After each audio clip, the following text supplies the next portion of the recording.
तो यार after a long grueling test season finally हम लोग लिमिटेड ओवर्स की तरफ वापस आ चुके हैं। इंडिया इंग्लैंड की T20 सीरीज चल रही है, उससे बहुत सारे टॉकिंग पॉइंट्स हमें ढूंढ के निकालने हैं। एक बहुत पॉपुलर टॉक पॉइंट चल रहा है कि गौतम गंभीर, रोहित शर्मा, विराट कोहली के बिना कितना बेटर हो जाते हैं। उसके पीछे क्या सच्चाई है, बातें करेंगे। हर प्लेयर की क्या परफॉर्मेंस चल रही है, वो 2026 के T20 वर्ल्ड कप को लेके जो सिनेरियो है जो हम पिछले 7-8 महीने से कर रहे हैं, क्या चेंजेस उसमें दिखते हुए आ रहे हैं, वो सब डिस्कस करेंगे। बट आईपीएल भी थोड़ा सा लौट कर आ रहा है। अभी कुछ टाइम से हम आईपीएल मार्च से तो स्टार्ट होना ही है, हम लोग फरवरी में आ ही गए हैं ऑलमोस्ट, तो ज्यादा टाइम है भी नहीं ऐसा कि बहुत दूर हो। मतलब श्रेयस अय्यर ने केकेआर के बारे में बहुत चीजें बोल दी हैं, एंड ऋषभ पंत ने एलएसजी और पंजाब के बारे में कुछ चीजें बोल दी हैं। डीसी की भी कुछ न्यूज निकल के आ रही है। तो आईपीएल के फ्रंट पे भी काफी टीम्स की बातें करनी है हम लोगों को। और लास्टली अभी मैंने कहा हम लिमिटेड ओवर्स पे जा रहे हैं, लेकिन हमारे जो सुपरस्टार्स हैं वो अभी फिलहाल टेस्ट वाले मोड में ही हैं। तो वहां पे रोहित शर्मा की बातें करी जाए, विराट कोहली की बातें करी जाए, शुभमन गिल, जडेजा तक काफी सुपरस्टार्स हैं जो कि कुछ अच्छा कर रहे हैं और कुछ अभी भी फेल कर रहे हैं। तो वो कैसा चल रहा है, उसके पीछे का क्या बैक स्टोरी है, सब डिटेल में निकालने का ट्राई करेंगे। बट उससे पहले लाइक ऑलवेज इस वीडियो को आप जरूर लाइक करना, हमारे चैनल को सब्सक्राइब करना। हमने अपनी मेंबरशिप्स लॉन्च कर दी हैं, तो उसको आप परचेज करिए और वहाँ पे भी थोड़ा सपोर्ट हमें दिखाइए। एंड हमारा जो फ्री टेलीग्राम ग्रुप चैट है, जहाँ पे आपके ही जैसे हमारे और सब्सक्राइबर्स आपस में मिलकर बातें करते हैं, वो हम लोग कमेंट से पिन कर देंगे, वहाँ जाइए और उसको भी ज्वाइन करिएगा। Now sit back and enjoy ये जो एक करंट टॉपिक्स का जो एक पूरा भरमार आने वाला है उसको।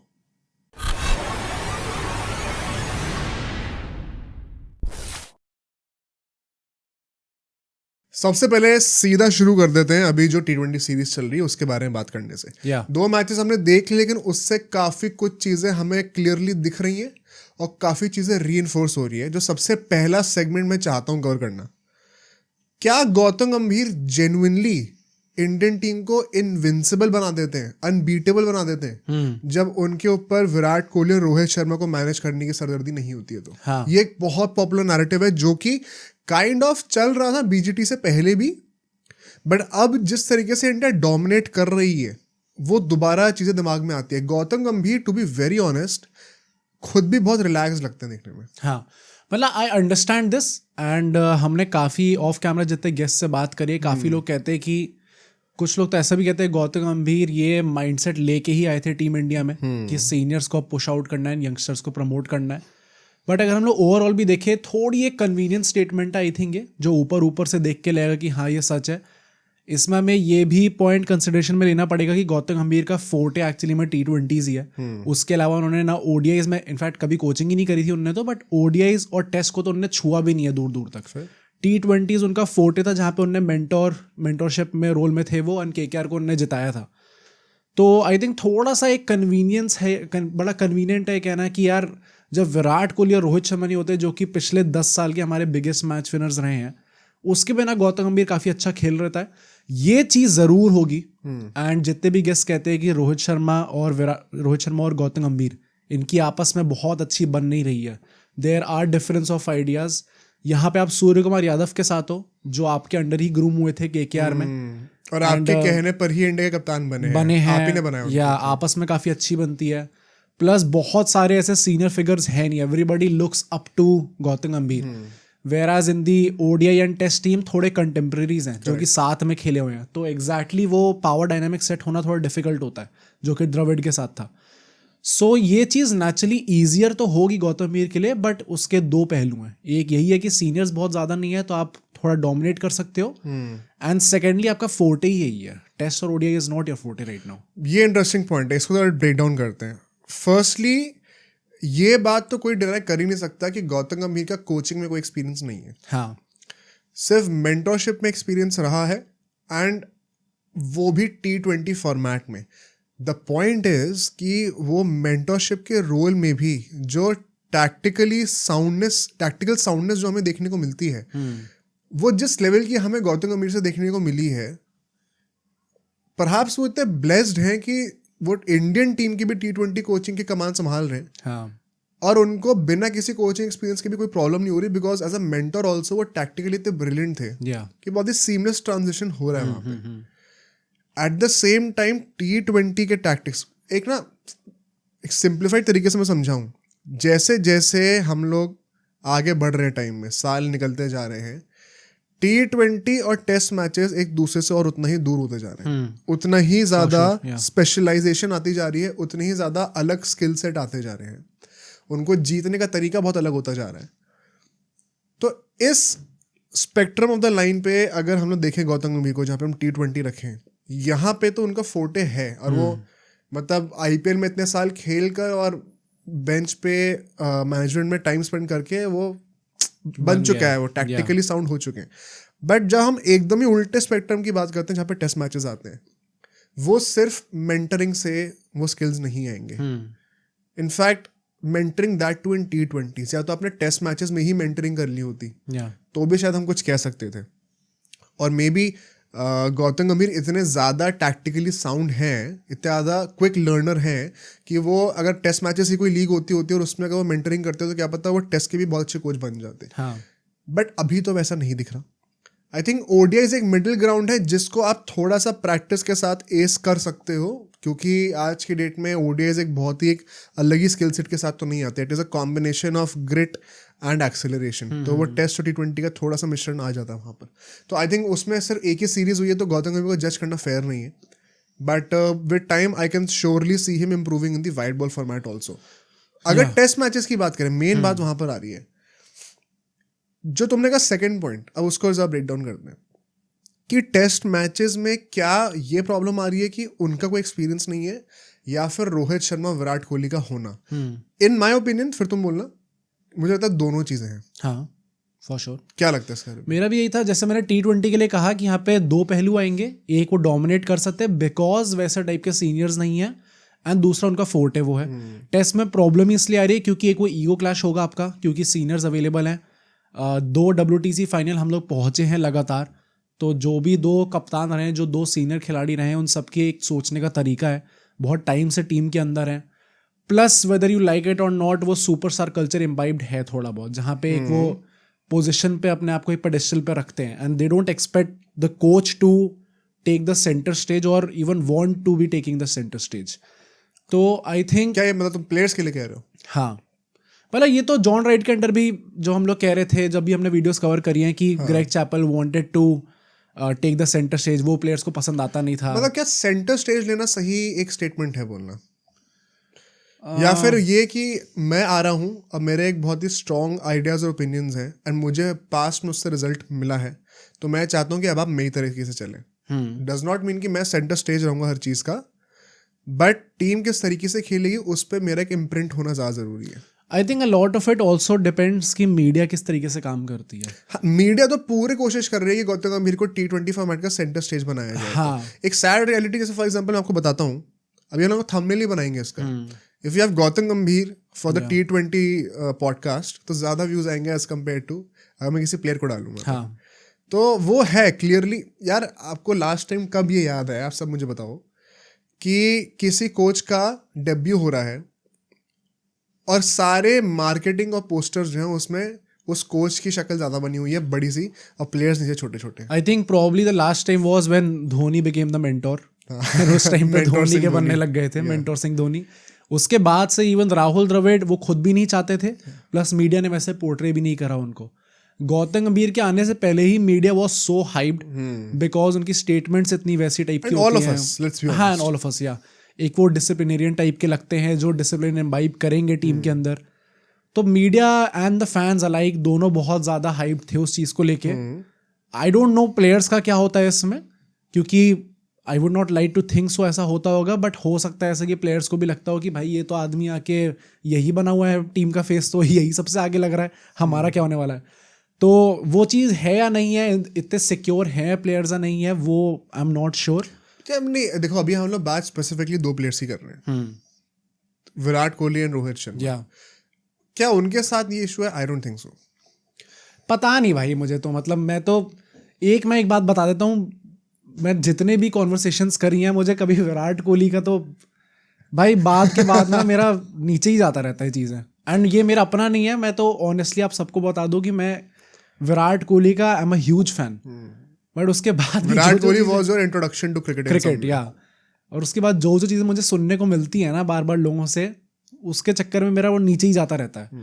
बट इसलिए तभी मैं कह रहा हूँ कि भाई एट दिस पॉइंट ये बहुत सिंपल सी चीज़ है, इतने सिक्योर सारे प्लेयर्स होते हैं, but I am not sure कि भाई इट इज़ अ पॉसिबिलिटी कि शायद ये हो। आई थिंक मेन इशू ज़्यादा ये है कि जो ओल्डर प्लेयर्स हैं नेचुरली वो एक इस एज पे होते हैं कि वो 10-15 साल से एक तरीके से क्रिकेट खेलते हुए आ रहे हैं और अब वो इस मुकाम पे पहुंच चुके हैं कि कोई उनको अगर बताएगा कि ऐसे नहीं ऐसे करो, तो वहां पर ईगो प्ले ज़्यादा होता है। जैसे कई लोग कहते हैं ना, अभी कमेंट्री में भी सारे एक्सिक्यूटिव्स कह रहे होते हैं कि क्या आपका विराट कोहली को जाके समझाओगे कैसे बैटिंग करनी है, वो ईगो प्ले होता है। नॉट सेइंग कि कोई बोल देगा विराट कोहली को तो वो मना कर देंगे, बट एक अंडरस्टैंडिंग होती है, एक अनटोल्ड अग्रीमेंट होती है।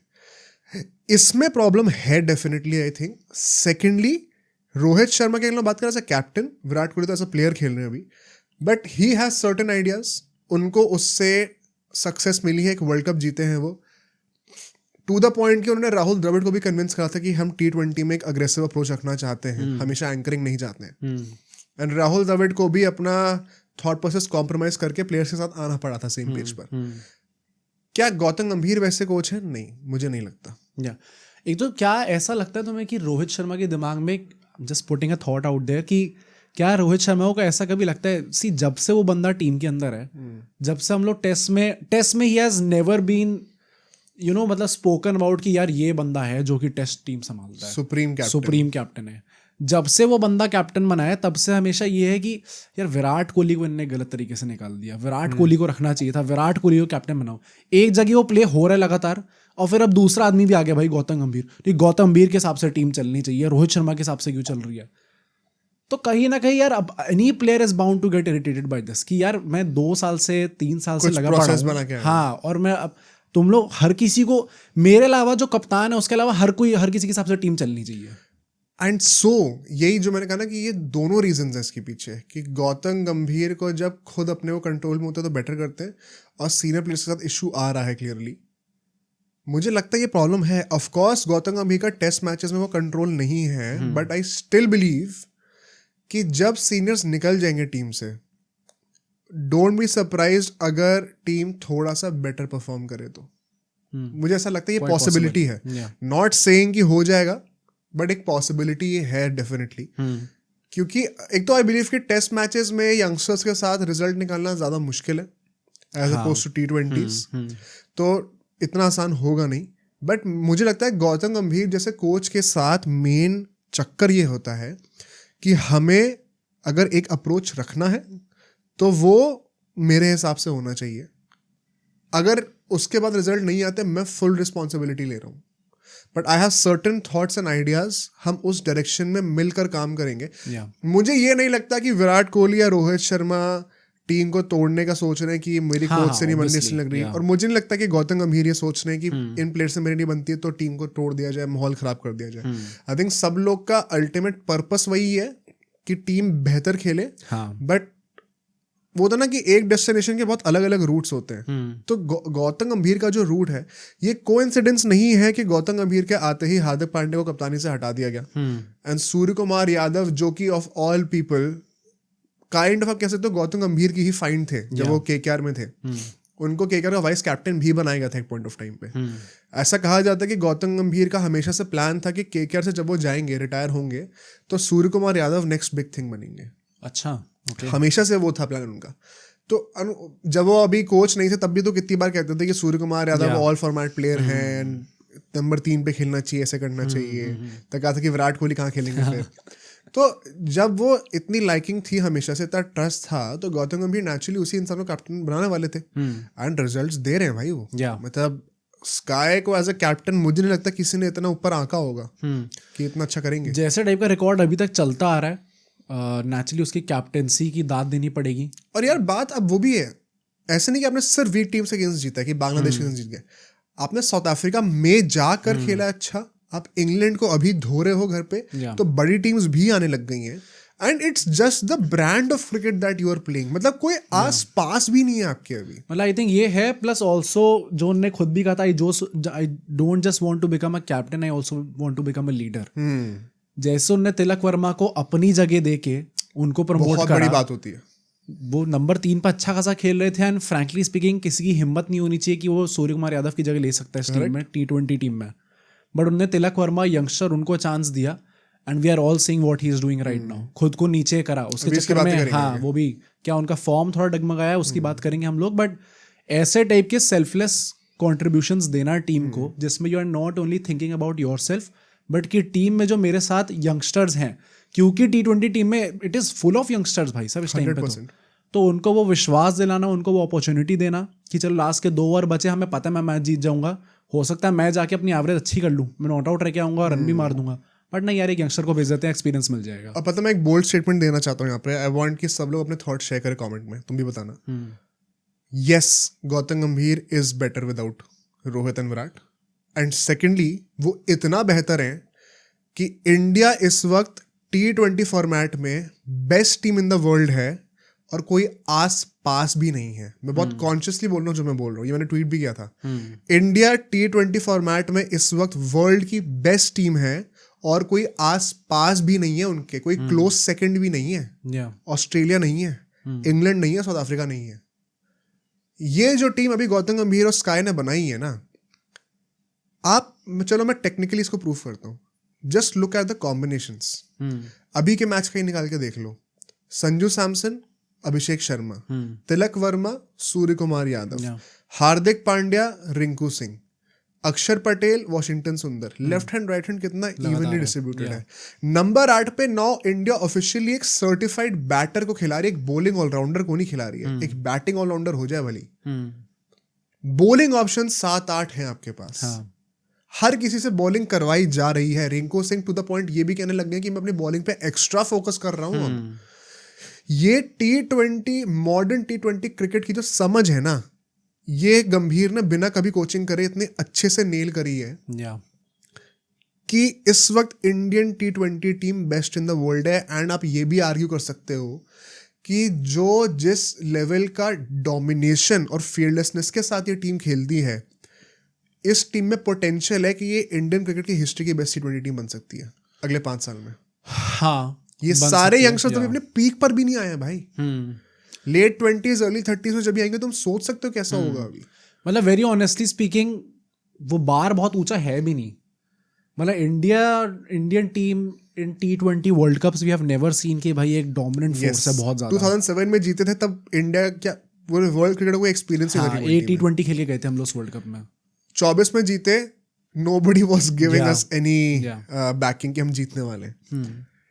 ये टीम हाँ बार बहुत ज्यादा हाई नहीं है क्योंकि आई थिंक इंडिया कभी भी T20 के डायनामिक्स अच्छे से समझी नहीं थी. वो हमेशा कंफ्यूज थे इसको as a secondary format treat करने में ODI का. बट अब क्योंकि ये स्पेशलाइजेशन आ चुकी है, हमारा कैप्टन ही एक T20 स्पेशलिस्ट है, हमारा कोच आप कह सकते हो वर्चुअली एक T20 स्पेशलिस्ट है. भाई इस वक्त इंडिया के आस पास कोई नहीं है यार. तुम्हें मजाक लगता है ये सोचकर कि इंडिया के इतने विकेट गिर रहे हैं, फिर भी अगला बंदा आकर पहली बॉल पे कूद के चौका छक्का मारने जा रहा है यार.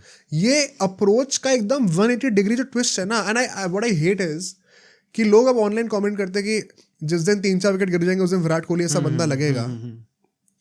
यार आप चलो अब इसके नेक्स्ट पॉइंट पे आते हैं यहाँ से, क्योंकि आई थिंक जेन्युइनली बिलीव कि गौतम गंभीर is better without the seniors and T20 is a prime example of it.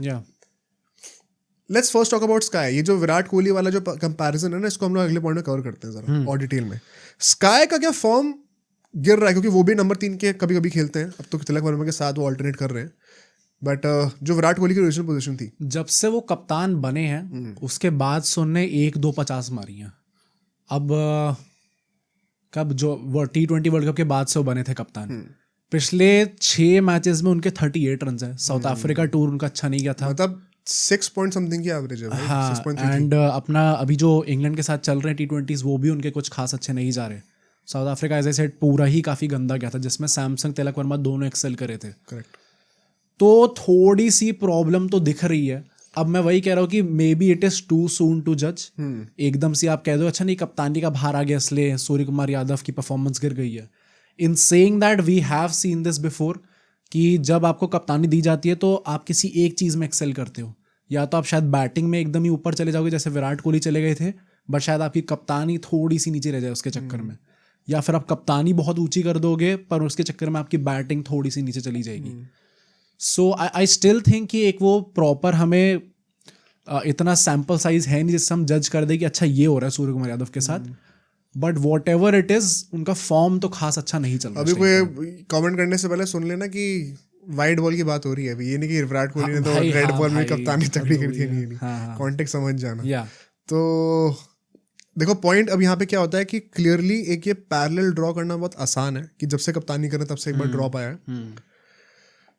मुझे कहीं ना कहीं ये भी लगता है कि there could be a natural low phase also, and maybe it is coinciding with this captaincy, क्योंकि जिस एफर्टलेसनेस के साथ इंडिया जीत रही है या जिस लेवल ऑफ डोमिनेशन के साथ जीत रही है, ऐसा नहीं कि कुछ मैचेस क्लोज नहीं गए हैं, अभी लास्ट मैच ही बहुत क्लोज गया था, बट पता पॉइंट क्या कि even when it was close, जब 8-9 विकेट गिर गए थे तब भी रिक्वायर्ड रन रेट 8 से भी कम की थी यार। मतलब बेसिकली कहने का ये है कि कोई ऐसा अनअसेलेबल मैच नहीं था जिसको आपने एकदम ही टर्न अराउंड करके जीत गए, एकदम लास्ट में थ्रिलर करके जीत गए। बहुत ही कम ऐसे मैचेस रहे स्काई के कप्तानी के अंदर।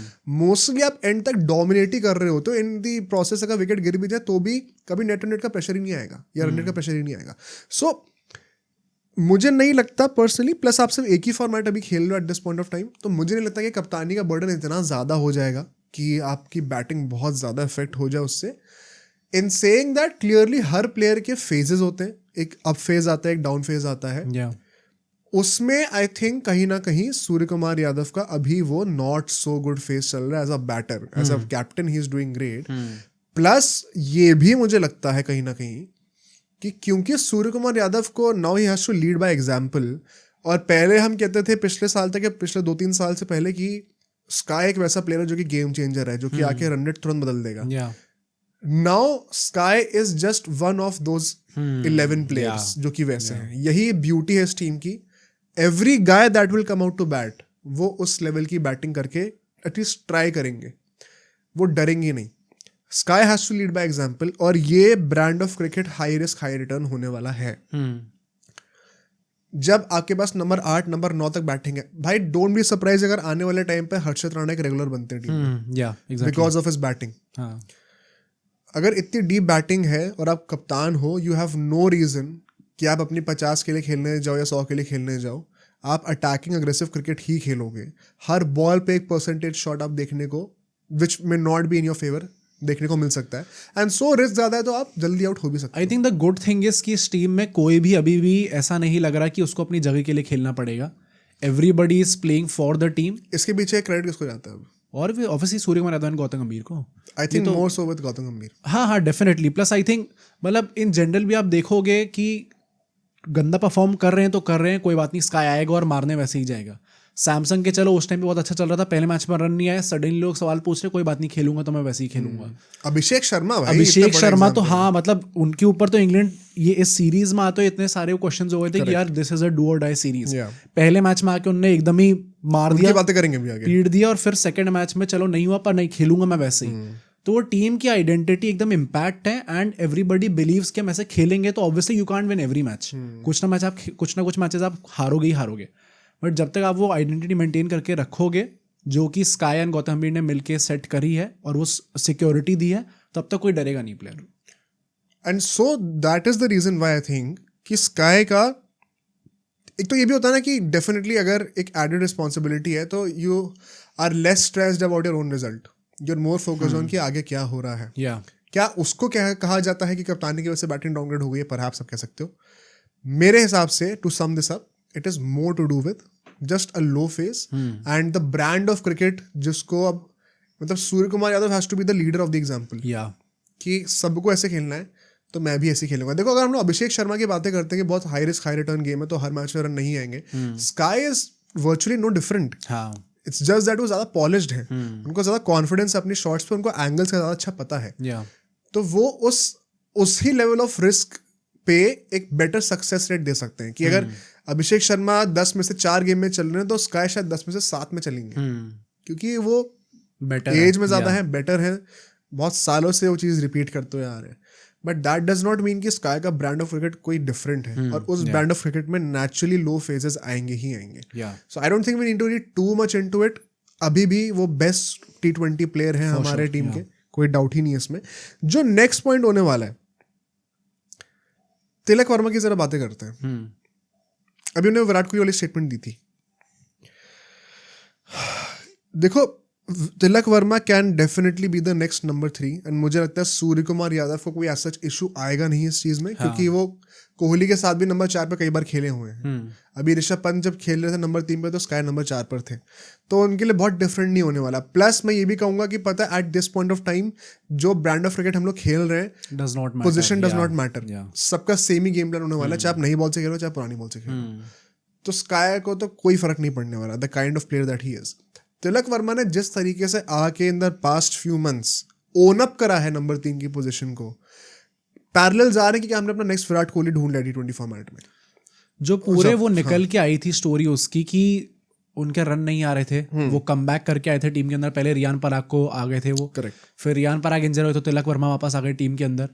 फिर वो पूरी स्टोरी निकल के आती है कि उनके रन नहीं आ रहे थे, कॉन्फिडेंट फील नहीं कर रहे थे, तो वो सूर्य कुमार यादव के पास जाते हैं और कहते हैं कि मुझे थोड़ी ऊपर बैटिंग करनी है। ये चीज बाय द वे आप अगर हमारे पॉडकास्ट देखोगे, हमने भी बीच में ये क्वेश्चन रेस करा था कि मतलब तिलक वर्मा एकदम से स्पॉटलाइट में आए थे, फिर एकदम से गायब हो गए थे कुछ टाइम के लिए। जब आ भी रहे थे तो बहुत ज्यादा अच्छा परफॉर्म नहीं कर रहे थे। हमने खुद क्वेश्चंस उठाए थे इस बात पे, but credit to the guy जिस तरीके से उसने टर्न अराउंड करा है। मतलब पूरा वही पार्ट है कि आप गए कैप्टन के पास and it also kind of takes guts भाई। अगर आप जाके उनकी ही पोजीशन मांग रहे हो कप्तान की, and props to the captain कि उन्होंने अपने आप को एकदम सेल्फलेस मोड में रख के दी वो पोजीशन। कितना सिक्योर है भाई। हाँ एक्चुअली में। तो उसके बाद जब उन्होंने परफॉर्म करना स्टार्ट करा है, प्लस जो ये पूरी आर्गुमेंट आती है कि भाई आप ऐसे ही खेलोगे तो फिर वो दिन दूर नहीं है जिस दिन आप 40 पे 5 विकेट होंगे आपके, और विराट कोहली की जरूरत होगी। उसके बारे में हाँ क्या कहना है? आई थिंक द बहुत सिंपल तरीका इसका कहने का ये है कि जितने लोग खेल रहे हैं ये इनको बोला गया ऐसा खेलने को। कोई आदमी खेलने को तो बहुत आराम से 50 के लिए खेल सकता है। तिलक वर्मा ने आई think the best example of this is जो हमारा लास्ट मैच हुआ था, जिसमें तिलक वर्मा ने, हाँ उनकी स्ट्राइक रेट एंड में आते आते काफ़ी अच्छी हो गई थी, बट उनने टाइम लिया था। जब उन्हें दिख रहा था कि भाई सामने से विकेट गिर रहे हैं, मैं ही बचाऊंगा एकदम एंड तक बचाने के लिए, तो मैं अपना टाइम ले सकता हूँ। और हम लोग स्टार्टिंग में इस ब्रांड ऑफ क्रिकेट से खेल रहे हैं कि मुझे रन रेट की प्रॉब्लम ही नहीं रहेगी। और टाइम लेने का मतलब ये नहीं था कि रन रेट ऊपर जा रही है, 8.5 से कम थी हमेशा। 8 8.5 से कम ही थी रन रेट हमेशा। आई थिंक पॉइंट वही है कि ये प्लेयर्स उतने केपेबल हैं कि ऑन एनी गिवन डे ये लोग टिक के मैच जिता सकते हैं। इट इज़ जस्ट कि आपको ब्रांड ऑफ क्रिकेट ऐसा रखना है कि वो अटैकिंग हो, कि हम ऑपोजिशन को पीटने जा रहे हैं। तो अगर जब तक हमारे पास ऐसे लेवल के खिलाड़ी होंगे करने को, ये चीज़ सेम चीज़ अभिषेक शर्मा भी कर सकता है। Correct. ऐसा नहीं है कि उसका गेम खराब है। ये बचपन से जो लोग खेलते हुए आ रहे होते हैं उन सबका इतनी घिसाई हो चुकी होती है कि वो ऐसा खेल सकते हैं आराम से, specifically in a format like T20s जहाँ पे फील्डर वैसे ही दूर दूर बैठे होंगे, वो स्पेल प्रॉपर वैसे नहीं होंगे। तो we don't have to be scared of this situation, क्योंकि यहाँ पे प्लेयर्स उस तरीके से उनको शेप करा गया है कि यार मैच जिता के आपको लाना है। And Tilak Varma in the second match is the prime example of that. मैं इसको जरा पॉइंट को और डिटेल में थोड़ा टेक्निकली एक्सप्लेन करता हूँ ताकि लोगों को और बेटर अंडरस्टैंडिंग हो। आई थिंक जब भी कोई ऐसा स्टेटमेंट देता है कि ज़रूरत तब विराट कोहली की ही होगी, मैं विराट कोहली का नाम नहीं लेना चाहता क्योंकि वो लोग फिर उसके ऊपर फोकस आ करेंगे। लेट्स अज्यूम एक एंकर है कोई जिसको एंकर रोल खेलना आता है, विराट कोहली छोड़ दे सेकंड के लिए। टेक्निकल पॉइंट इसमें या फिर एक्सप्लेनेशन ये है कि T20 को खेलने का जो तरीका है, जो T20 की बैटिंग की टेक्निकलिटीज है, उसका जो एवोल्यूशन हुआ है ना पिछले 5-6 सालों में, उस एवोल्यूशनरी साइंस के बेसिस पर आज की डेट में, ये थोड़ी कॉन्ट्रोवर्शियल स्टेटमेंट, ध्यान से सुनना, it is easier in T20 formats to bat out the 20 overs as opposed to आप पहली बॉल से मार के खेलो। I will back this with 2 points. आज की डेट में क्योंकि मॉनिटरली बेनिफिशियल ज़्यादा होता है ICC के लिए, BCCI के लिए, हर एक फ्रेंचाइज लीग के लिए जो भी T20 खेलते हैं, कि ज़्यादा रन्स बने ताकि ज़्यादा फैंस आएँ। ज़्यादा फैंस को इनकॉर्पोरेट करना है तो नेचुरली पिचेस जो हैं वो बहुत ज़्यादा पाटा होने लग गई हैं। ये कोइंसिडेंस नहीं है कि क्रिकेट में T20 फॉर्मेट ग्रो कर रहा है और क्रिकेट एज अ होल में हम लोग पाटा विकेट्स का ज्यादा बनना देख रहे हैं, टू द पॉइंट कि 2023 के वर्ल्ड कप में भी 400 से ऊपर के स्कोर्स हमें देखने को मिले। इंग्लैंड जैसी टीम जो कि दुनिया में सबसे ज्यादा टेस्ट मैचेस खेलती है, अब वो पाटा विकेट्स टेस्ट मैचेस में बनाने लग गई है। पाटा का मतलब much better suited for batting as opposed to वो, एकदम ही लिटरली पाटा मत ले लेना ये। और this is the hard fact, ये डायनामिक, ये evolution of cricket is due to जो पैसा इन्वॉल्व है। तो जैसे जैसे आप आगे बढ़ रहे हो टाइम में, बैटिंग विकेट्स बहुत ही ज़्यादा सूटेबल होती जा रही हैं, बहुत आसान है आपके लिए कि आप 20 ओवर बैटिंग करो। हर rarest of the rare situations में आपको वो यूएसए जैसी पिचेस देखने को मिलेंगी और उसमें कितना बवाल हो, आपको लगता है कि आइंदा दोबारा कोई ऐसे उड़ाने की हिम्मत करेगा। ब्रॉडकास्टर्स ने आईसीसी को कटघरे में खड़ा करके बोला, भाई क्या है, हमें लॉस हो रहा है इस चीज़ से, क्या कर रहे हो आप, इतना प्रेशर होता है इस वक्त।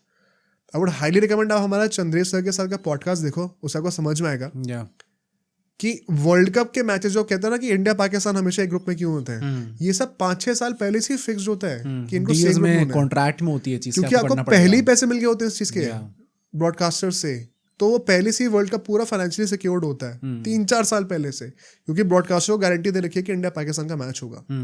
तो जब पैसों का इतना बड़ा इन्वॉल्वमेंट है, पिचेस वैसी बनेंगी, बैटिंग फ्रेंडली कंडीशंस होंगी।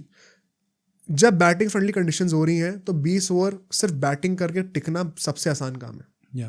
मुश्किल पता है क्या है कि आपको पता है बैटिंग विकेट्स है, एंड सो बॉलर्स का भी एवोल्यूशन और जल्दी होते जा रहा है, they are getting smarter by the day.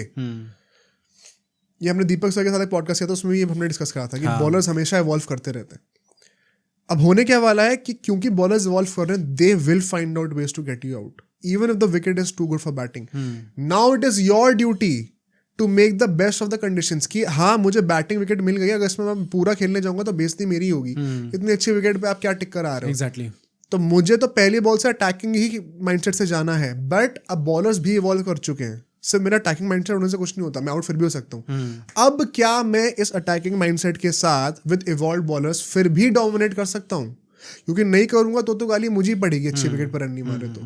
But अच्छी विकेट पर रन मारना अभी भी आसान नहीं है उतना, इसीलिए आप हर मैच में 250-300 रन बनते हुए नहीं देखते। I think this is a good point, क्योंकि आज के टाइम पे अगर एक ओपनर T20 में जाता है बैटिंग करने और एंड में नॉट आउट रह के आता है तो 9 आउट ऑफ 10 टाइम्स उनकी बेइज्जती होती है बहुत ज्यादा। केएल राहुल कितना क्रिटिसाइज होते हैं। एग्जैक्टली। सेकंड पॉइंट जो मैं टेक्निकली बोलने वाला था, क्योंकि विकेट्स फेवरेबल होती जा रही हैं, कंडीशंस फेवरेबल होते आ रही है, ये भी कोइंसिडेंस नहीं है कि आजकल T20 सारे प्रेफरेबली डे नाइट होते हैं। ऑडियंस आ सकती है, ऑडियंस ज्यादा आ सकती है, उसका कॉन्सिक्वेंस क्या है, रात को ड्यू पड़ती है, बैटिंग ज्यादा आसान हो जाती है, पैसा सब डिक्टेट कर रहा है। तो जब ये चीजें ज्यादा आसान हो जाती हैं, जब ये नए प्लेयर्स बैटिंग करने के लिए यहाँ पे आ रहे हैं, 20 ओवर टिकना सबके लिए बहुत आसान है, पहली बॉल से मारना ज्यादा मुश्किल है। तो ये अज्यूम करना कि क्योंकि सारे प्लेयर्स पहली बॉल से मार के खेल रहे हो, जब हमारे पास 40 पे 5 विकेट गिर गए होंगे तब टिकना मुश्किल होगा। नहीं, टिकना मुश्किल नहीं है। अब अगर चाहो, अगर बैट्समैन मन बना ले ऐसी विकेट से टिकना है, that is the easiest thing to do. The art is, जो कि विराट कोहली ने मास्टर करी है, कि मैं टिकूंगा बट रन रेट उतनी लेवल पे चलती रहे कि एंड आके मैं एक्सप्लोड कर सकूं। द आर्ट ऑफ स्क्रिप्टिंग और क्राफ्टिंग एन इनिंग्स, वो विराट कोहली को क्रेडिट जाता है, और वो चीज कोचेबल है, वो ट्रेनेबल है, वो एक गॉड गिवन टैलेंट नहीं है, वो सिर्फ और सिर्फ एक्सपीरियंस से आता है। तो ये अगर आप 22-23 साल के खिलाड़ियों को, अगर आप एक लेजेंड लाइक विराट कोहली से कंपेयर कर रहे हो, T20 इसकी हिस्ट्री के शायद हाई से सेकंड हाईएस्ट स्कोर है रोहित शर्मा, चलो जो भी है, मतलब गेट द पॉइंट, 50 के एवरेज से 8 पॉइंट ऑफ 9।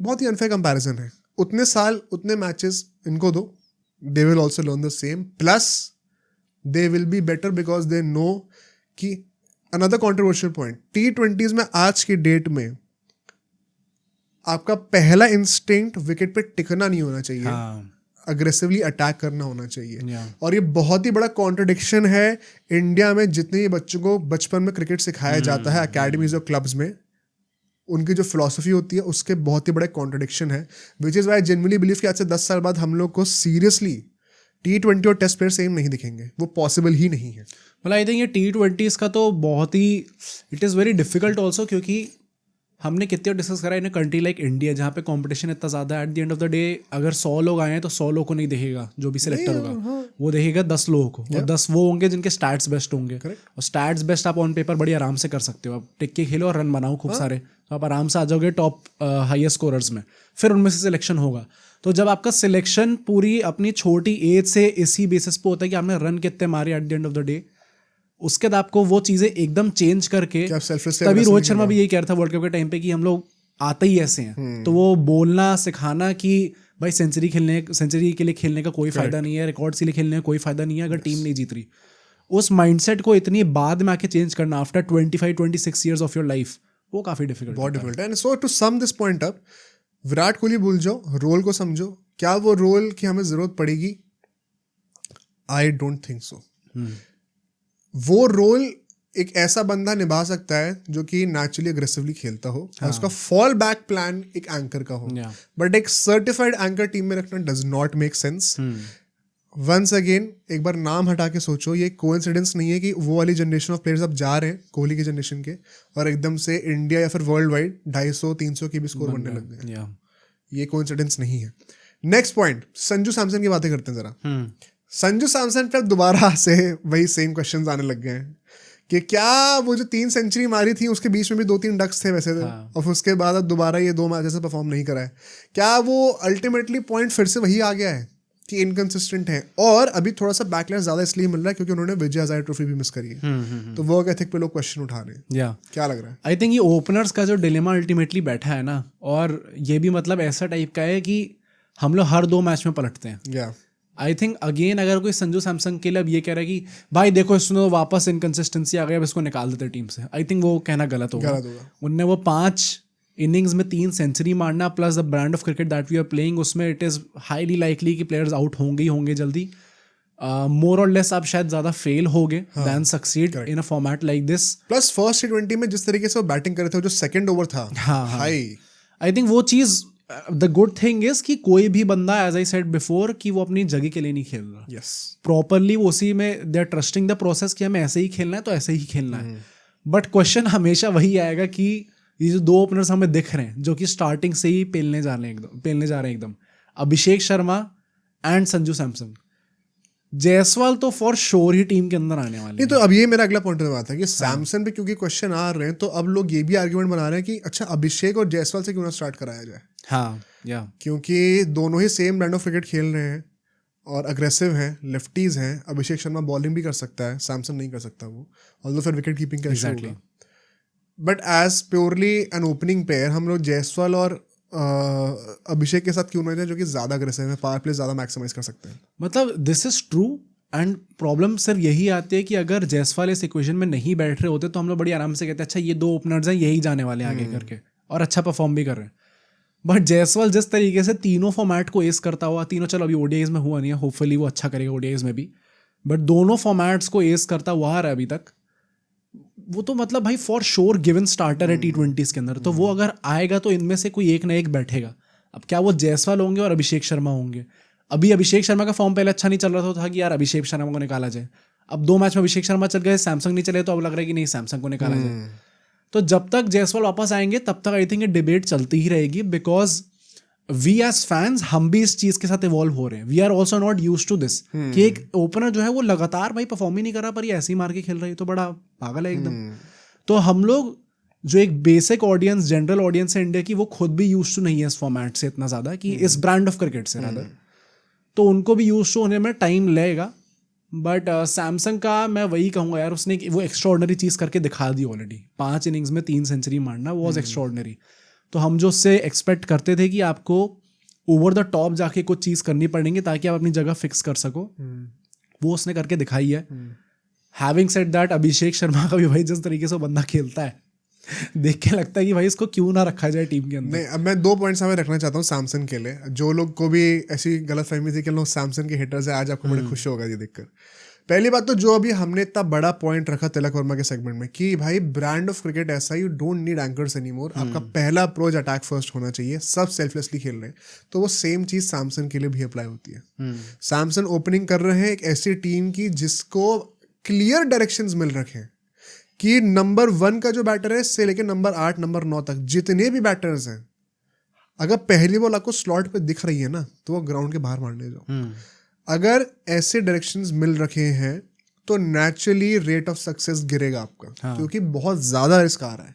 तो सैमसन का भी तो वही है ना, सेम चीज सैमसन के लिए भी अप्लाई होती है। अगर हम लोग बाकी प्लेयर्स के लिए कह रहे हैं, स्काई के लिए कह रहे हैं, अभिषेक शर्मा के लिए कह रहे हैं, तो same thing goes for Samson. क्योंकि at this point of time हम सैमसन को अलग तरीके से जज तब करते हैं जब क्लियरली हमें दिखता है कि अच्छा सैमसन को बोल रखा है आपको एक एंड पकड़ के चलना है और अभिषेक शर्मा को बोल रखा है आपको मार के खेलना है।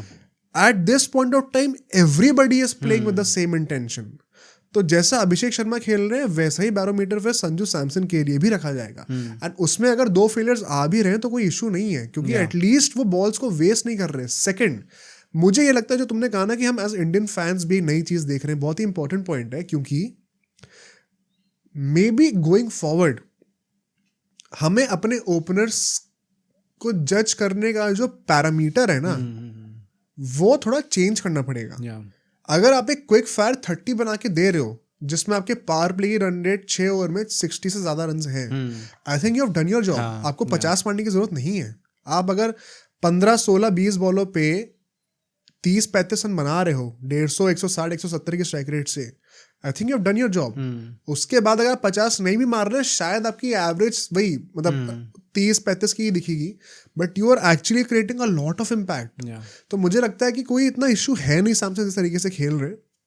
प्लस कोई बड़ी बात नहीं, अगले 3 मैच में 200 आ जाएंगे। इस वक्त in the middle of the series हमें क्वेश्चन करना बिल्कुल भी सही नहीं है। तो मुझे लगता है सैमसन को जिस तरीके से उनका रोल दिया गया उसके हिसाब से जज करो, और गोइंग फॉरवर्ड टीम की जो स्ट्रैटेजी है उसके लिए ओपनर से क्या एक्सपेक्टेशन रखनी चाहिए वो भी समझना जरूरी है। दोनों चीज को अगर हम लोग कॉन्टेक्स्ट में लेके चलेंगे तो आई don't think it is that bad. And having said this मुझे ये भी लगता है कि ये जो 3 प्लेयर हैं, आई थिंक अभी तीनों की जगह पक्की नहीं है भाई। आई थिंक जायसवाल का भी it is good for Indian cricket. हाँ, it is good for Indian cricket, but मुझे ऐसा लगता है कि जो मतलब जायसवाल का मैंने अभी बोला कि जायसवाल आएगा, ऐसा देख के लग रहा है हर चीज एस कर रहा है, तो T20 से वापस क्यों नहीं आएगा जब इतना अच्छा खेल रहा है। तो एट द सेम टाइम 2027 तक हम लोग 35 ODI भी खेलने वाले हैं, टेस्ट क्रिकेट चलता ही रहने वाला है। आई थिंक द रियल जो पूरा वो होगा जायसवाल के करियर का कि जो चैलेंज आएगा वो अब स्टार्ट होने वाला है कि वो तीनों फॉर्मेट को कैसे एस करेगा और किस फॉर्मेट में उसे थोड़ा सैक्रिफाइस करना पड़ेगा। मैं एक और कंट्रोवर्शियल चीज कहना चाहता हूँ, I will not be surprised अगर जायसवाल को T20 सीन में नहीं रखा जाए। सेम क्योंकि जब इतना टाइम निकल जाता है ना कि आप 1-1.5 साल से नहीं खेल रहे हो क्योंकि टीम का फोकस अभी टेस्ट और ODIs पे है। तो जब बात अल्टीमेटली T20 पे आएगी ना तो 1-1.5 साल में 2-3 ऐसे ओपनर्स होंगे जो कि इतना पक चुके होंगे, पकने का मतलब वो नहीं, मतलब राइप हो चुके होंगे, मैच्योर हो चुके होंगे कि फिर आप उनको हटा नहीं सकते, फिर टीम के डायनामिक्स बैठ चुके हैं। तो कोई बड़ी बात नहीं कि जैसे नहीं पता है, 1 सेकेंड आपको सुन के थोड़ा सा ऑफेंसिव लेगा, लेकिन 1 सेकंड के लिए सोचो, maybe this is not a bad thing कि हमें जबरदस्ती हर प्ले को ऑल फॉर्मेट बनाना है। This is the ultimate objective of specialisation, हमें अल्टीमेटली इसी रूट पे जाना है। तो अगर ये हो भी रहा है तो I am not against it. Abhishek Sharma को अभी खेलते हुए 1 साल भी नहीं हुआ भाई, जो पोटेंशियल है he can very easily play the role of Jaiswal. Plus वो बॉलिंग भी करते हैं। संजू सैमसन जिस तरीके से खेल रहा है विकेट कीपर, मैं 3 प्लेयर्स का नाम लूंगा, मुझे लगता है अभी इन तीनों का तो कोई चांस ही नहीं है। ऋतुराज गायकवाड़, शुभमन गिल और Rishabh Pant. Right now you can not make a case for any of these. कोई बड़ी बात नहीं है शुभमन गिल को वाइस कप्तानी से भी हटा दिया जाए। गिल अभी आकर कहाँ पे खेलेंगे भाई, किसकी जगह पे खेल लेंगे? पंत क्या अभी उस लेवल पर खेल रहे हैं जो कि सैमसन खेल रहे हैं? क्या ऋतुराज गायकवाड़ में वो स्ट्राइक रेट की कैपेबिलिटीज है जो कि अभिषेक शर्मा सैमसन में है, जो कि तिलक वर्मा दिखा रहे हैं इस वक्त? भाई मुझे नहीं लगता इन तीनों प्लेयर्स का भी चांस बन रहा है इस टीम में। 2026 के वर्ल्ड कप की अगर हम लोग बातें कर रहे हैं, अभिषेक शर्मा सैमसन अभी लग रहा है they are the way to go. And कोई एक बंदा अगर एक वाइल्ड कार्ड एंट्री दे सकता है तो वो जायसवाल है। No Gaikwad, no Gill, no Rishabh Pant, अभी तो चांस ही नहीं है। सो आई डोंट थिंक कि वी शुड जज Samson on the basis of 2 innings. जो आगे जाके सब प्लेयर्स के लिए मैं यही कहूंगा कि T20 में इतना ज्यादा रिस्क लेने वाले हम लोग कि सबके पर मैच रन्स कम ही होंगे और फेलियर्स ज्यादा दिखेंगे हमको, बट टीम का इम्पैक्ट बढ़ता रहेगा, वो इंपॉर्टेंट बात है। सिमिलरली जो नेक्स्ट पॉइंट है, एक और हम बैटर की बातें करते हैं, रिंकू सिंह की। भाई इस बंदे का मुझे लग रहा है कि करियर जैसा हम सोच रहे थे उतनी स्पीड ही पकड़ा नहीं है। अभी उनको अपेरेंटली बैक स्पैसम्स हो गए, तो 2-3 मैचेस के लिए फिर बाहर हो गए। पहले मैच में खेले थे, बट पॉइंट वही है कि the batting right now is clicking so well कि कोई टाइम मिल नहीं रहा उनको। प्लस आई थिंक रिंकू जो स्किल सेट लेके आते हैं उसमें इशू ये हो रहा है, तुम अभी ये सोच रहे हो, अभी हम नीतीश कुमार रेड्डी को कंसिडर नहीं कर रहे, अभी हम रियान पराग को कंसिडर नहीं कर रहे, अभी हम शिवम दुबे को तो भूल ही चुके हैं, वो तो बी टीम में भी नहीं अभी शायद आएंगे। इतने सारे ऑलराउंडर्स हैं जो कि मिडिल ऑर्डर में खेल सकते हैं, उनको हम हटा के रिंकू सिंह पे फोकस कर रहे हैं as a specialist batter. And to his credit वो दोनों रोल खेल सकते हैं, एंकर भी कर सकते हैं, लोग समझते नहीं इस बात को। बट क्या उनकी टीम में जगह रहेगी?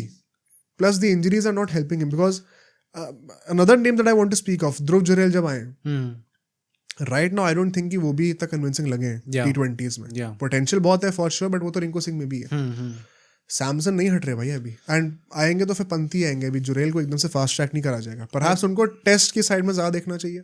आई थिंक रिंकू सिंह ने परहैप्स खुद रियलाइज कर ली ये चीज़, एंड वो मेच्योरिटी उनकी उस स्टेटमेंट में दिख गई थी कि आई हैव रियलाइज कि मॉडर्न T20 गेम में आप सिर्फ एक स्किल सेट लेके नहीं आ सकते, 3 होने चाहिए। तो इसलिए उन्होंने बॉलिंग पे अपने और एक्स्ट्रा काम करा है। अगर वो बॉलिंग अपनी अच्छी कर लेते, जो कि it is very difficult actually में, तो फिर हम लोग देख सकते हैं जेन्युइनली कि वो एक मेनस्टे रहेंगे टीम के अंदर। बट जब तक वो सिर्फ एज अ बैटर आ रहे हैं, या तो ऐसा होता कि वो ओपनर होते हैं, फिर ओपनिंग में उनका एकदम डायरेक्ट कंपैरिजन बनता है और वो खेल भी सकते हैं वैसे। द फैक्ट को एक मिडिल ऑर्डर प्लेयर है, और अभी तक नंबर 1 पे हमारे सूर्य कुमार यादव आ रहे थे, जो कि कायदे से सिर्फ बैटिंग करते हैं। अब तिलक वर्मा आ रहे भाई, वो बॉलिंग भी कर सकते हैं। तो एक के बाद एक ऑलराउंडर्स आ रहे हैं टीम के अंदर। अब वो पूरा ओपनर्स के अलावा, और सूर्य कुमार यादव जो कि कप्तान है, उनके अलावा पूरी टीम ऐसे होने वाली है। ओपनर में भी अभिषेक शर्मा या तो अभी, और संजू सैमसन विकेट कीपर है। तो सूर्य कुमार यादव के अलावा ऑलमोस्ट सारे प्लेयर्स ऐसे होने वाले हैं। एंड वो जो एक के दुक्के पेसर होंगे प्रॉपर, या फिर एक जो प्रॉपर स्पिनर होगा, उनके अलावा सारे प्लेयर्स ऐसे होने वाले जो कि मतलब भाई वो तीनों चीज़ें करते हैं, बैटिंग बॉलिंग फील्डिंग। तो unfortunately and I feel very bad for the guy, क्योंकि आई नो कितना ज़्यादा टैलेंटेड है। वो 5 छक्के बाद तो मतलब ऐसा था कि भाई ये बंदा तो तुरंत आना चाहिए टीम के अंदर।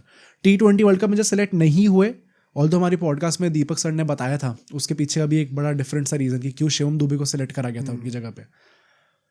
इतना बवाल हुआ था भाई, और खुद भी कितना गंदा लगा था। रिंकू सिंह ने अच्छा परफॉर्म करा, बट वो सिलेक्ट नहीं हो पाया।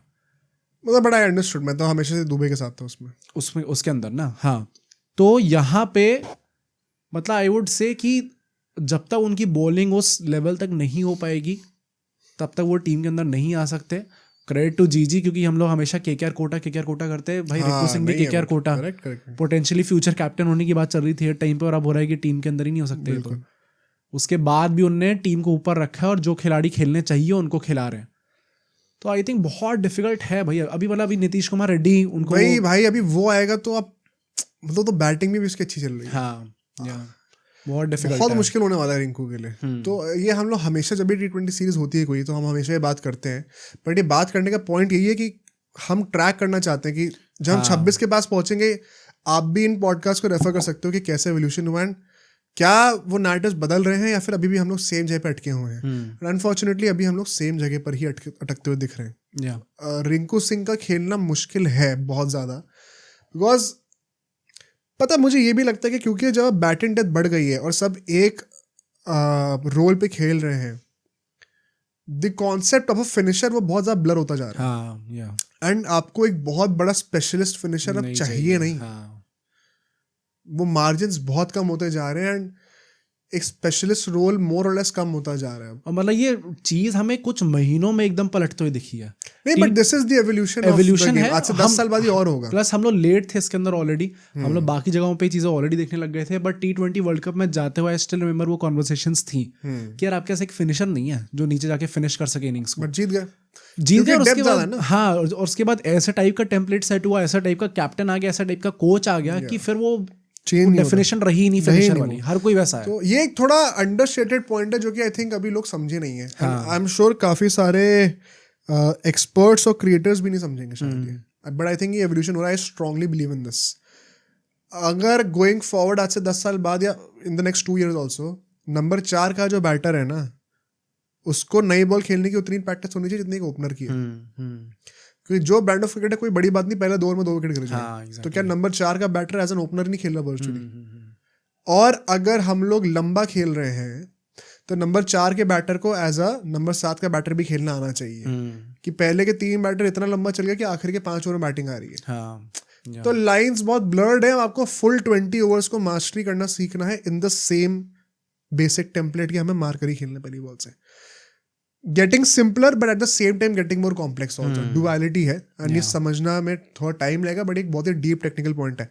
परहैप्स ये सबसे बड़ा टेक अवे इस पॉडकास्ट से जो लोग सुनना चाहें। बट रिंकू सिंह के लिए to sum up things are looking difficult and virtual reality यही है कि you would want to have more allrounders unless and until he really levels up his bowling. मतलब रियान पराग से बेटर करनी पड़ेगी अभी स्पिन, तो कंसिडर होंगे। उनके एक बोनस है कि वो फील्डर बहुत तगड़े और लेफ्टी हैं। हाँ, ये बहुत बड़ा बोनस है रिंकू का। तो बट है भाई, मतलब पिछला 1 साल has not been that kind, but उनको वो दोबारा इग्नाइट करना पड़ेगा। इस वक्त भाव और नीतीश रेड्डी के ज्यादा है। और आई थिंक वही आईपीएल में जाते हुए it is a very good platform for him to consistently be in the team as well and then show his skills as well. Correct. जो नेक्स्ट पॉइंट होने वाला है, केकेआर काफी प्लेयर्स की बात हो रही है आज। अब होगी बात वरुण चक्रवर्ती की। हाँ भाई वरुण चक्रवर्ती जैसा खेल रहा है, मुझे याद है हमने 2 सीरीज पहले जब T20 की बातें हो रही थी तो हमने कहा था कि यार अभी भी we would still take Kuldeep Yadav in the world cup अगर वो फिट है तो।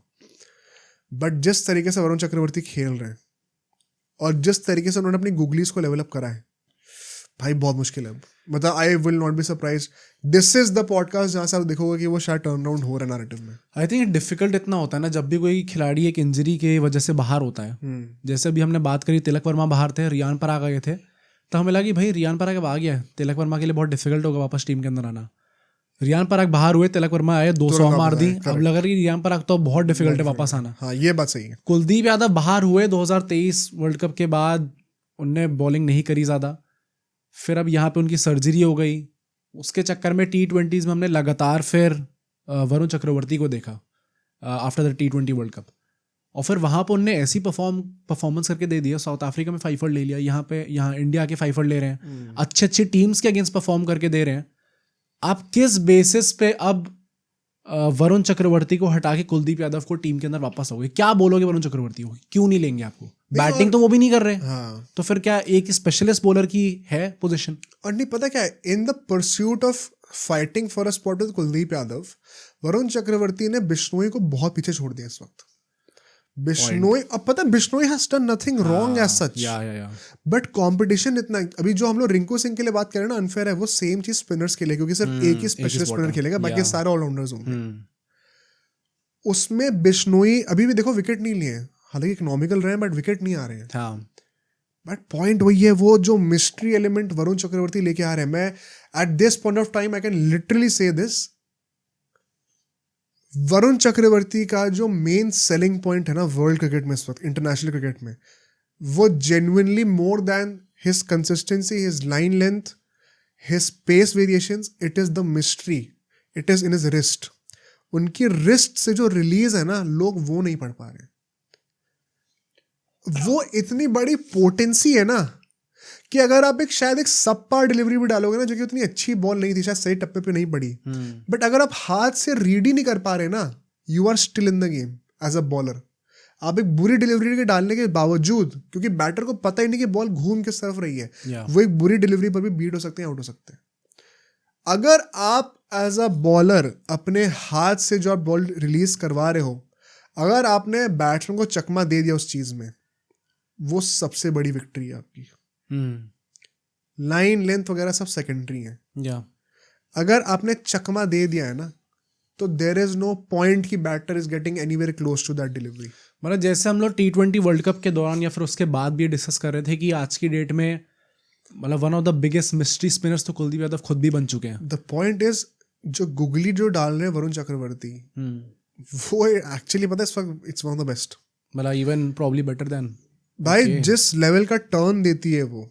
अच्छा तुमने हाई ब्रुक को देखा है, नाटक जो कर रहा है? स्मॉग था उसके चक्कर में, हर चीज में हर मैच के बाद कोई ना कोई उसका बहाना आ जाता है। वो एक पूरा IPL खेल चुका है, इंडिया में T20 खेल चुका है, उससे रन बने नहीं आ सकते जिंदगी में। शायद से वो एक केकेआर का मैच से 100 मारी थी। और नाटक इतने, मैंने अभी अश्विन की वीडियो देखी रिसेंटली, बड़ी अच्छी बात उन्होंने कही कि ये हैरी ब्रुक जितना भी ये बोल रहे हैं, ऑफ कोर्स वो उस तरीके से नहीं बोल सकते, बट कह रहे थे कि भाई जितना भी बोल लो भाई, प्रॉब्लम आपकी पता है क्या है? आप बेसिकली गूगलीज रीड नहीं कर पा रहे हो. You have failed miserably in reading की वरुण चक्रवर्ती क्या डालना चाह रहे हैं. उसके बाद स्मॉक का बहाना दो, ये दो, वो दो, वो दो. अगर आपने हाथ नहीं रीड करा ना तो आप कुछ नहीं कर पाओगे, चाहे एकदम क्लियर कंडीशंस होंगी तो भी. और अगर आपने हाथ रीड कर लिया तो you can dominate a bowler anywhere. Kryptonite होता है एक बॉलर का ये. गुड साइड भी है, बैड साइड भी है. जिस दिन बॉलर को आपने हाथ से रीड करना शुरू कर दिया उस दिन बॉलर का बुरे दिन शुरू हो जाते हैं. बहुत बड़े बड़े खिलाड़ियों के साथ ही हुआ है. अजंता मेंडिस के साथ एक टाइम पे हुआ था. कैरम बॉल लाए थे वो, एक टाइम के बाद ही कई लोग भूल जाते हैं भाई अजंता मेंडिस एकदम से गायब क्यों हो गए. इवेंचुअली इंजरीज हुई थी, परफॉर्मेंस आनी बंद हो गई थी. तो ये बहुत सारे मिस्ट्री स्पिनर्स के साथ होता है. Mystery as a mystery spinner आपका मेन जो सेलिंग पॉइंट है आपके रिस्ट पे है, आपके हाथों में है. जब तक वो चल रहा है बहुत तगड़ा है, कोई नहीं पढ़ पाएगा. जिस दिन पढ़ना शुरू कर दिया you don't have much else. मतलब continuously you have to evolve कि मैं कुछ अलग तरीके से पकड़ूं जिससे नहीं रीड कर पाए. अगर एक बार रीड कर लिया तो विच इज अश्विन की इतनी रिस्पेक्ट करते हैं ना लोग कि वो टेस्ट में भी आके he kept his carrom ball intact. And Ashwin ने तो चलो जो करके दिखाया, आई थिंक वो once again big statement, but शायद टेस्ट क्रिकेट की हिस्ट्री में उस डिटेल पर जाके एक एक इंच के, एक एक सेंटीमीटर के वेरिएशन के डिफरेंस से वेरिएशन ढूंढ के निकालना, उस लेवल पे साइंटिफिक एक्सपेरिमेंट किसी ने नहीं करा. मैंने जब क्रिकेट खेलना छोड़ा है ना उसके बाद मैंने अश्विन से ये सब सीखा है. उसके बाद तक सीखा है रादर. अश्विन कह रहा है कि मैं ऑफ स्पिन की ग्रिप में ही मेरा सीम किस एंगल पे, उससे मैं अलग वेरिएशन निकाल सकता हूँ कि बॉल कहाँ टर्न करेगी, बॉल कितना ज़्यादा स्किड करेगी पिच करने के बाद.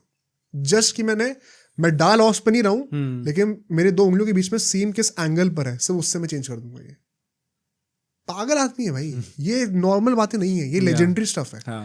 तो वरुण चक्रवर्ती जो अभी करके दिखा रहे हैं, इट इज़ वेरी हार्ड कि आप कैसे हटा सकते हो उनको T20 फॉर्मेट से एंड 2026 के वर्ल्ड कप से. बिश्नोई आई थिंक रादर मुझे लगता है क्योंकि 2 स्पेशलिस्ट स्पिनर तो जाएंगे स्क्वाड में. अनफॉर्चुनेटली बिश्नोई फिर से मिस आउट कर सकते हैं. कि कुलदीप यादव आप परहैप्स सोचोगे कि अभी आएंगे, या फिर हम देख सकते हैं कि कुलदीप यादव को अब T20 में आप कभी दोबारा नहीं देखोगे. कि गोइंग फॉरवर्ड T20 में उनको नहीं खेलना क्योंकि अब वो हमारे लीड स्पिनर होने वाले हैं टेस्ट मैचेस में भी. अश्विन जा चुके हैं, जडेजा के साथ लीड स्पिनर हमारे मोर और less I hope Kuldeep Yadav होंगे. एक वो रेस्ट स्पिनर की कमी झलकती है आई थिंक, क्योंकि वो वर्कलोड वहां पे बढ़ेगा. ओडीआईज भी अब आने वाले 1-2 साल में 30-35 हैं. कोई बड़ी बात नहीं कि कुलदीप यादव T20 से फेज आउट हो जाए. उनके इंजरी कंसर्न्स भी नहीं है. And Varun Chakravarthy and Bishnoi squad में आते हुए दिखे, बट स्टार्टर अभी भी at this point of time now I can say कि मुझे लग रहा है कि चक्रवर्ती स्टार्ट कर सकते हैं. बस 2 साल भी क्या 1.5 साल की बात है. ये फॉर्म मेंटेन कर लो भाई. Nobody is stopping you from starting in the world cup. मतलब मेरे हिसाब से भी यही था कि कुलदीप यादव अभी इंजरी से वापस आए हैं, प्लस ओडीआईज का मैचेस बढ़ने वाले हैं, टेस्ट मैचेस तो चलते ही रहने वाले हैं. उधर वो स्टार्ट करेंगे क्योंकि वरुण चक्रवर्ती का robin Uthappa won't like this but ODIs में भी कोई चांस नहीं लग रहा है स्टार्ट करने का. आगे जाके बनता है नहीं बनता है आई डोंट नो, बट हाँ अभी एज ऑफ नाउ तो बिल्कुल भी नहीं लग रहा. तो वहाँ पे कुलदीप यादव अगर हमारे मेन स्टार्टर होने वाले हैं तो T20s खेलना लगातार मुश्किल होगा. एंड अगर एक बंदा जो कि लगातार T20s नहीं खेलते आ रहा on road to the 2026 T20 world cup, उन्हें आप फिर क्यों स्टार्ट कराओगे. जो नेक्स्ट पॉइंट होने वाला है वो हमारा होने वाला है वॉशिंगटन सुंदर के ऊपर. एक प्लेयर जिसके ऊपर जनरली एक्विजिशंस लोग डालते हैं आजकल इन मीम कल्चर की, ये गंभीर के बहुत फेवरेट है. जिस तरीके से वॉशिंगटन सुंदर को जो रोल दिया गया है इन 2 मैचेस में, आई think it is a big hint on जो अभी चैंपियंस ट्रॉफी आ रही है हम क्या एक्सपेक्ट कर सकते हैं. And I will explain why. अक्षर पटेल और वॉशिंगटन सुंदर 2 प्लेयर्स हैं जो कि स्क्वाड में थे. चैंपियंस ट्रॉफी में जडेजा एक और एडिशन आ जाते हैं इन दोनों के साथ. तो इन तीनों में से बेसिकली 2 प्लेयर्स स्टार्ट करेंगे प्लेइंग 11 में. अगर आप देखो इन दोनों मैचेस को तो अक्षर पटेल से बॉलिंग पूरी कराई जा रही है. वॉशिंगटन सुंदर से बॉलिंग उतनी नहीं कराई जा रही है. Eight the same point of time जब बैटिंग की बातें आ रही हैं तो सेकंड मैच आपने देखा वॉशिंगटन सुंदर को ऊपर भेजा गया. ये ऊपर क्यों भेजा गया? एक रीजन हो सकता है कि अक्षर पटेल के पास ज़्यादा एक्सपीरियंस है तो वॉशिंगटन सुंदर को अभी आप टेस्टिंग ग्राउंड की तरह यूज़ कर रहे हो. दूसरा रीज़न ये है कि अक्षर पटेल जो कि नंबर 8 पे खेले थे T20 वर्ल्ड कप में, शायद बोला गया कि आपका नंबर फिक्स ही रहेगा एंड जडेजा की जगह सीधा स्लॉटर हो जाएंगे Washington Sundar as a long term prospect at number 7. Okay, अगर ऐसा हो रहा है आई थिंक चैंपियंस ट्रॉफी में he is definitely starting Washington सुंदर. ऐसा अनलेस अनटिल अगले 3 मैचेस में स्ट्रैटेजी बदल जाए, क्योंकि अभी जो डेटाबेस है उसके बेसिस पर ही बोल सकते हैं। अगर ऐसा चलता है तो आई थिंक सही में स्टार्ट वो कर सकते हैं। मतलब जब स्क्वाड आई थी मुझे भी ऐसा लग रहा था, प्लस जैसी ट्रैजेक्टरी रही है वॉशिंगटन सुंदर के अंदर, गौतम गंभीर कोचिंग एकदम से ही इतने फास्ट हो गई, चलो नहीं अब अश्विन को हटाओ, अब यहाँ पे वॉशिंगटन सुंदर खेल जाएंगे, उनको रिटायर कराओ। अब जडेजा की बात चल रही है कि ऐसा टेस्ट में खिलाना भी है क्या इनको वापस, इतनी ज़्यादा चल रहा है तो उसके हिसाब से अभी T20s में भी वी कैन क्लियरली सी कि उनको काफ़ी ज़्यादा फेवर करा जा रहा है, एंड राइटफुली सो कि अच्छा भी खेल रहे हैं वो। मुझे भी मतलब आई वोंट बी सरप्राइज अगर चैंपियंस ट्रॉफी में आई सी वॉशिंगटन सुंदर स्टार्टिंग अहेड ऑफ जडेजा, मतलब वॉशिंगटन सुंदर और अक्षर पटेल साथ में स्टार्ट कर रहे होंगे। I still don't agree with it, क्योंकि आई थिंक जडेजा को भाई कुछ ज़्यादा ही हार्श हो जाएगा ऐसे ट्रीट करना, जबकि उनने कुछ ऐसा खास गलत करा भी नहीं है। बट एक जब नया कोच आता है वो अपने आइडियाज़ लेके आता है, वो अपने प्लेयर्स के साथ एक अपना चॉइस लेके आता है, and he should be given the freedom whether you like it और नॉट, कि भाई उसको करना है तो करना है। नहीं, प्लस मुझे जो पहला पॉइंट मैंने बोला था कि शायद सुंदर को एक्सपीरियंस कम है तो उसको ज़्यादा टेस्ट कर रहे हैं, एक्सपीरियंस दे रहे हैं। वाई आई डिसएग्री पर्सनली, क्योंकि अक्षर पटेल का भी कोई बहुत ज़्यादा एक्सपीरियंस रहा नहीं है बैट के साथ, स्पेशली अगर आप चैंपियंस ट्रॉफी की प्रिपरेशन कर रहे हो। उनकी ओडीआई में एवरेज 19-20 कुछ की है, या 15-16 कुछ की है, एंड बहुत ज़्यादा कोई इम्पैक्टफुल कोई इनिंग रही नहीं उनकी ओडीआई में रिसेंट ईयर्स में। तो वो जो उनका बैटिंग का फॉर्म है वो हम टेस्ट के बेसिस पे वो याद करते हैं, लिमिटेड ओवर्स में ऐसा कुछ है नहीं। तो क्या उनको ज़रूरत नहीं है ऐसे करंट सिचुएशंस में खेलने का, वो एक रिदम में आने के लिए? आई थिंक है डेफिनेटली। अब वही है कि क्या आप किसको फेवर करते हो। अक्षर पटेल ने मतलब एक वो मैच्योरिटी दिखाई है बैटिंग करते हुए।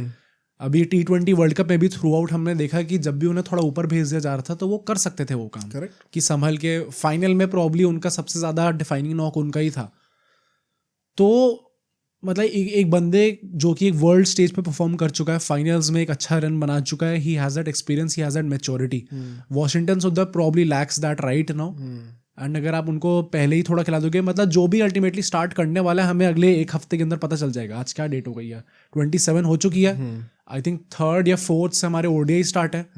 3 ही ओडीआई होने हैं। जो हमें वहाँ पे स्टार्ट करता हुआ दिख गया अहेड ऑफ जडेजा, या फिर जडेजा स्टार्ट करेगा, उस समय पता चल जाएगा कौन खेलने वाला है। पता की बात ये सोचने की है कि अगर वॉशिंगटन सुंदर और अक्षर खेल रहे हैं तो नंबर 7 पे कौन खेलेगा, अक्षर या फिर सुंदर? हाँ। ये सोचने वाली बात है। और शायद ये भी हो सकता है कि उनको सुंदर को एज अ फ्लोटर ट्रीट करा जाए। हाँ, अगर केएल राहुल पंत के ऊपर स्टार्ट कर रहे हैं तो, क्योंकि लेफ्टी कोई नहीं रहेगा ऊपर फिर।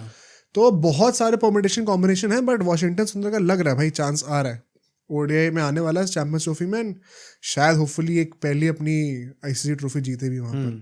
इससे पहले नहीं जीते ना, मेरे ख्याल से नहीं थे स्क्वाड में, नहीं थे। जो लास्ट पॉइंट होने वाला है इस सीरीज से सोफार, अर्शदीप सिंह के ऊपर जिस तरीके से वो खेल रहे हैं यार, एक टेम्पटेशन ये होगा कि आप शमी या बुमराह में से कोई एक जो भी फिट नहीं है उनकी जगह पे अर्शदीप को स्टार्टिंग से ही स्टार्ट करो। हाँ। और बाद में मैं बोलना चाहता हूँ, लास्ट पॉडकास्ट में जो हम कह रहे थे कि अर्शदीप सिंह का जो डेब्यू वाला सीन चल रहा था, हाँ। उसमें उन्होंने आगे बात करी थी, लेकिन मुझे लगता है लोगों ने देखा नहीं उन लोगों ने। बट जो भी है, मतलब अर्शदीप सिंह आई थिंक वो मतलब स्टार्ट तो करने ही वाले हैं, एंड इसलिए भी स्टार्ट करने वाले हैं क्योंकि like if you talk about it, behind the scenes क्या चल रहा है। Mohammed Shami was supposed to play this T20 series. नहीं, ये कहा जा रहा है कि अपेरेंटली अभी भी वो फुल्ली फिट नहीं है। हाँ, 2-3 एग्जैक्टली। अगला मैच भी शायद नहीं खेलने वाले, 4th और 5th में शायद खेलेंगे। बट पॉइंट वही है कि भाई मतलब he still not completely fit right now. नहीं, बात वही है, आप क्या बेसिकली वो फुल फिटनेस पे सीधा चैंपियंस ट्रॉफी में खेलेंगे? हाँ, राइट। तो क्या ये सही भी है?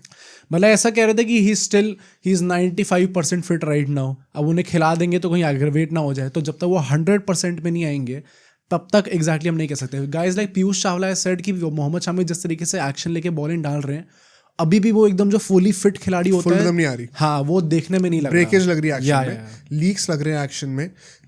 मेरा मेन पॉइंट ये भी है कि अगर इतनी बुरी हालत है अभी, और वो होपफुली भगवान करे कि वो फिट हो भी जाए चैंपियंस ट्रॉफी तक, आई थिंक 80% चांस है कि वो चैंपियंस ट्रॉफी के बाद दोबारा इंजर होंगे। हाँ, बहुत चांसेस है, क्योंकि अगर बॉडी एकदम एंड मोमेंट पे रिकवर कर रही है ना, वो ब्रेक करने में दोबारा टाइम लेगी नहीं। हालांकि मैच सिर्फ 5 ही है, but that could be enough, क्योंकि ओडीआईज हो रहे हैं, 10 ओवर डालने होंगे, आसान नहीं होने वाला। मुझे लगता है कोई बड़ी बात नहीं है कि ओडीआईज ये जो चैंपियंस ट्रॉफी के बाद दोबारा बाहर हो जाए सीन से, बाहर हो जाए। प्लस द प्रॉब्लम है कि हमें ईदर वे उन पे बैंक करना पड़ेगा, क्योंकि जो दूसरे खिलाड़ी हैं जसप्रीत बुमराह, उनका अपेरेंटली ऐसी न्यूज आ रही है कि भाई वो नहीं खेल पाएंगे। पूरा ही नहीं खेल पाएंगे। हाँ, पूरा ही नहीं खेल पाएंगे चैंपियंस ट्रॉफी। मतलब ऐसी जो भी उनके आसपास का एंटोराज है उनसे ये सब चीजें निकल के आ रही हैं, जो रिपोर्ट्स होती हैं। आई डोंट नो कि बिलीव करना चाहिए नहीं करना चाहिए, बट वो नहीं खेल पाएंगे। और MI जो है वो अभी BCCI के साथ टॉक्स में भी है कि भाई हमें रश नहीं करना चाहिए खिलाने में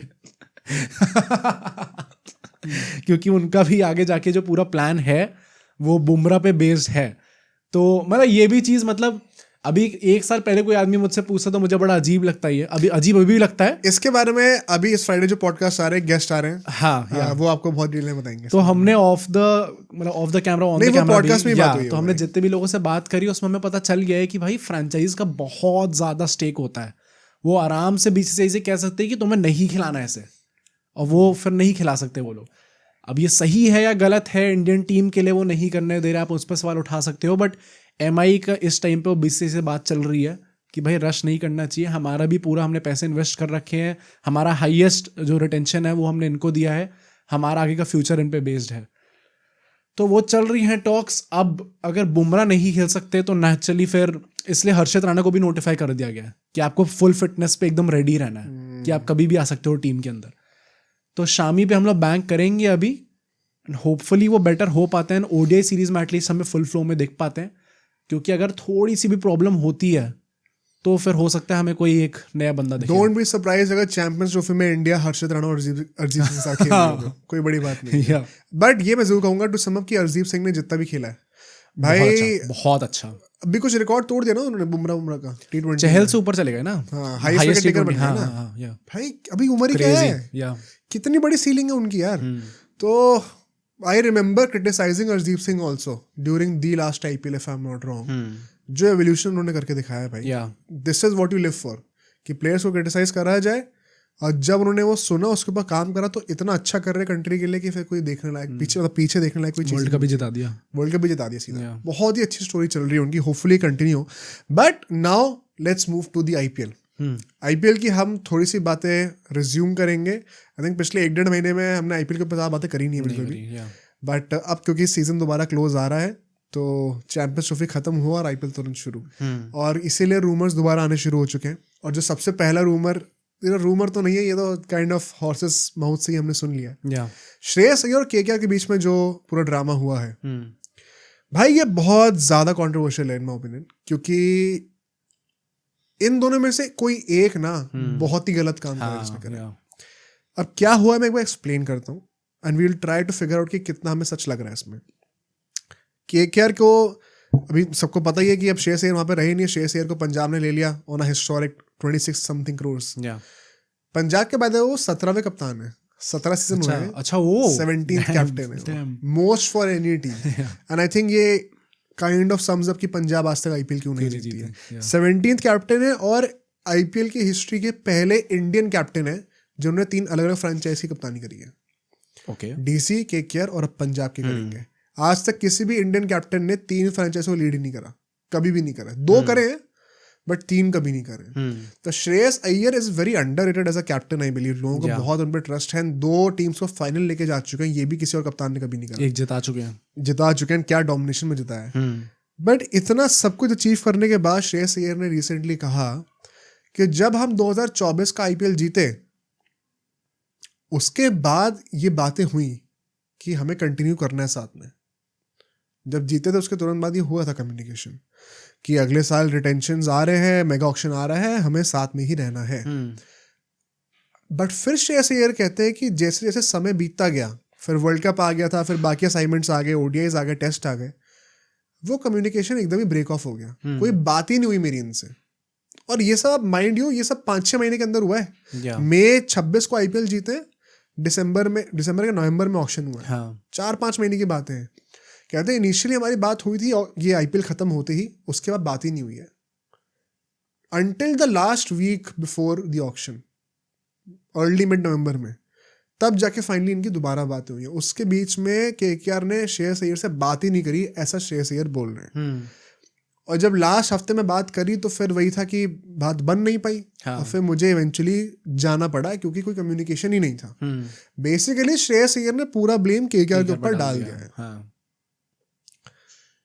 अब KKR के डिफेंस में आकाश चोपड़ा आए हैं अभी, एंड भाई जिस कॉन्फिडेंस और कन्विक्शन के साथ उन्होंने कहा है, I have no reason to doubt him.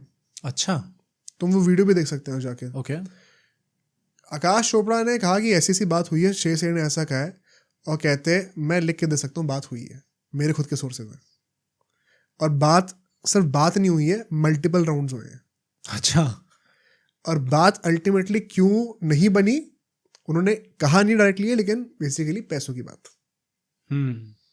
समझदार को इशारा काफी होता है. जिस तरीके से उन्होंने बोला है, everybody can deduce. My interpretation is he is pointing towards money. पैसों की बात नहीं बनी तो श्रेयस अय्यर ने जाके सोचा कि मैं दूसरी टीम में आता हूँ, जो कि ऑल दिस वाइल रूमर्स थे कि श्रेयस अय्यर ने 25-30 करोड़ मांगे हैं. फर्स्ट रूमर था वो यही था. लोगों ने कहा था कि 30 करोड़ मांगे. लोग कहते हैं कि क्या ये झूठ हो सकता है, लेकिन अल्टीमेटली वो 26 के तो ऑक्शन में बिक गए. एंड मैं आज तक ये कहता हूँ श्रेयस अय्यर के पास पूरा हक था बोलने का कि मुझे इतने पैसे चाहिए वरना मैं जा रहा हूँ, बिकॉज उन्होंने जिताया है आईपीएल और उनकी शायद वो वर्थ है, इसीलिए वो बिके भी हैं. But in the same breath KKR का भी पूरा हक था कहने का कि नहीं भाई हम इतने नहीं दे सकते, हमारे सारे प्लेयर्स लॉयल्टी के बेसिस पे 12-13 करोड़ में रुके हुए हैं. हम सिर्फ आपको इतने पैसे देंगे तो हमें पूरा का पूरा कोर अपना जाने देना पड़ेगा. तो आप टीम के लिए क्या कॉम्प्रोमाइज कर सकते हो? श्रेयस अय्यर का पूरा हक है ना बोलने का, केकेआर का पूरा हक है कि नहीं है, तो भाई ठीक है नहीं करेंगे. फिर वेंकी मैसूर ने भी उस टाइम पे इंटरव्यू दिया था कि श्रेयस हमारी पहली रिटेंशन थे, बट फिर थिंग्स मटेरियलाइज नहीं हुई. उन्होंने भी आउट ऑफ रिस्पेक्ट कभी पैसों का मेंशन नहीं करा. बट श्रेयस अय्यर ने जिस तरीके से बोला है, there are more sources, more credible people जो कि ये बोल रहे हैं कि केकेआर ने मल्टीपल राउंड्स रखे थे बातों के, और श्रेयस अय्यर अकेले खुद वो बोल रहे हैं. हमने तब भी कहा था उस टाइम पे भी, हमारे पॉडकास्ट देखोगे कि I would love to hear कि श्रेयस अय्यर की क्या साइड ऑफ द स्टोरी है. अब वो फाइनली आई है.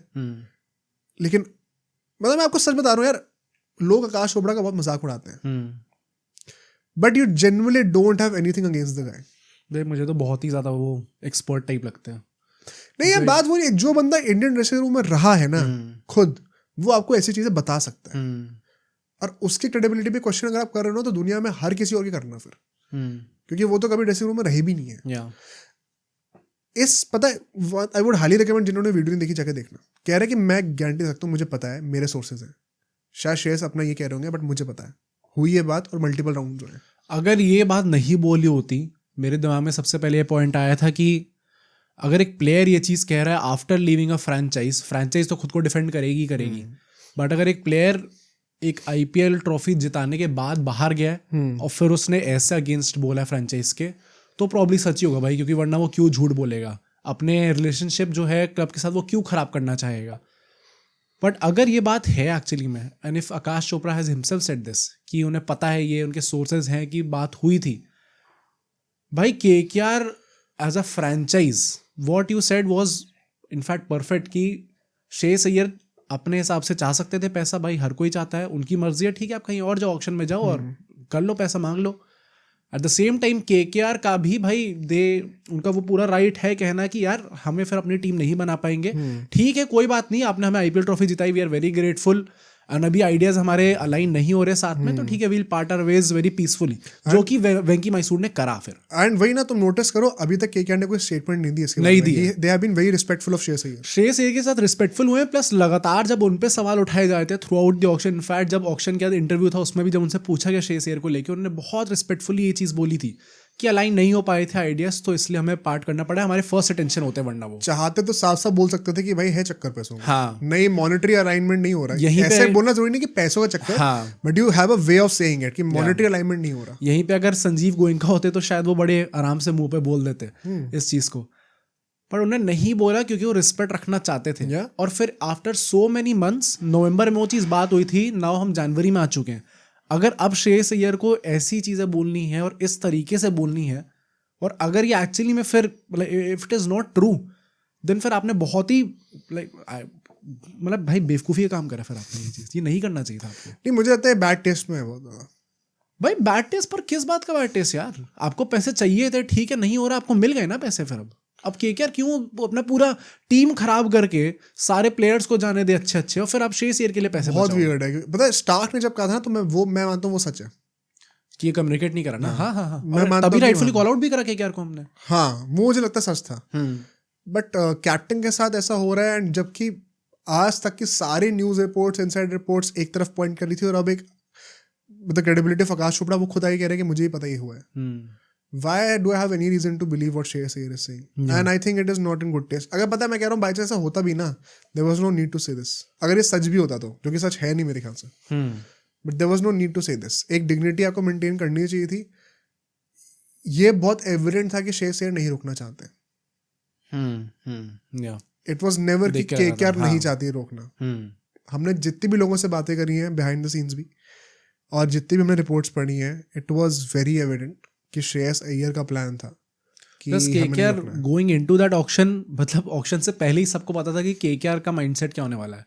जितने ज्यादा प्लेयर हमारे जो लास्ट टीम में हो सकते थे हम उनको रोक लेंगे कुछ ना कुछ करके. तो उसमें अगर आप कप्तान को ही नहीं रोकने वाले थे तो फिर आपकी फ्रॉम डे वन आपकी स्ट्रैटेजी फिर वो थी नहीं. वही तो जो पूरी स्ट्रैटेजी थी उसके चक्कर में मतलब it did not have to end this way basically. हाँ, ऐसे बहुत नहीं होना चाहिए. अनफेयर आपको लग रहा होगा, बट मुझे लगता है कि अगर वो एंड कर भी रहा है इस तरीके से कि अल्टीमेटली दोनों नहीं खेल रहे जीतने के बाद भी साथ में, but you could have been more dignified.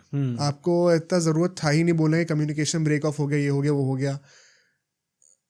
मतलब ये बात पता है वही है कि मैं ये आप लोगों के लिए बोल रहा हूँ कि आकाश चोपड़ा ने भी खुद ही बोला पब्लिकली, बिकॉज हम लोग की भी कई सारी बातें होती हैं लोगों से, बट वो हम हमेशा कैमरा में बोल नहीं सकते. But every source that we have spoken to, and जो भी हमने रिपोर्ट्स पढ़ी भी है, everything has pointed towards the fact कि श्रेयस अय्यर का पहले से था सीन कि मुझे या तो ज़्यादा वैल्यू फॉर मनी मिले यहाँ पे, या फिर आई एम लीविंग. एंड मैं once again I will say कि वो श्रेयस अय्यर का पूरा हक है करने का. वो सही है अपने मामले में, बट यहाँ पे मैं नहीं मानता कि ऐसा करने की ज़रूरत थी. मज़े की बात यह है कि श्रेयस अय्यर तो जो गए सो गए, वेंकटेश अय्यर जो कि इतने महंगे भी उनके प्लेयर बने KKR के, उनको भी इंजरी हुई है अभी, एंकल ट्विस्ट हो गया उनका. हो गया, पर उसके बाद उन्होंने उसी मैच में आके भी अच्छा खेला था. बट ये है कि अब उन्होंने ऑफ ले लिया है. एंड ऑफ ले लिया है. हाँ, और ऐसा बोला जा रहा है कि बहुत ज़्यादा सीरियस नहीं है कुछ, he should be good in time. But KKR वालों का थोड़ा सा अभी एंटीना खड़ा हो गया कि भाई ये रे बचा के रख लो भाई, रणजी में सो जाए भली, पर ये हो जाए वो हो जाए, आदमी को फिट होना जरूरी है. वेंकटेश अय्यर के रिगार्डिंग जो न्यूज़ आ रही है ऐसी, उससे मुझे लगता है ये भी एक इनडायरेक्ट हिंट है कि वही कप्तान होने वाले हैं. हाँ, जो इतना घबराई हुई है KKR इस टाइम पे, आई think it is quite clear कि उनने अपना पूरा जो फ्यूचर वो बेस उन पे करा है कि उनकी लीडरशिप में हम लोग खेलेंगे. ऑल्दो एक रूमर ये भी है कि KKR अभी तक क्लियर नहीं किसको कप्तान बनाना है, मतलब रहाने और उसके अंदर में से. अब वो ये नाम नहीं लिया किसी का, बट वही दो कैंडिडेट है रियलिस्टिकली, या फिर रिंकू.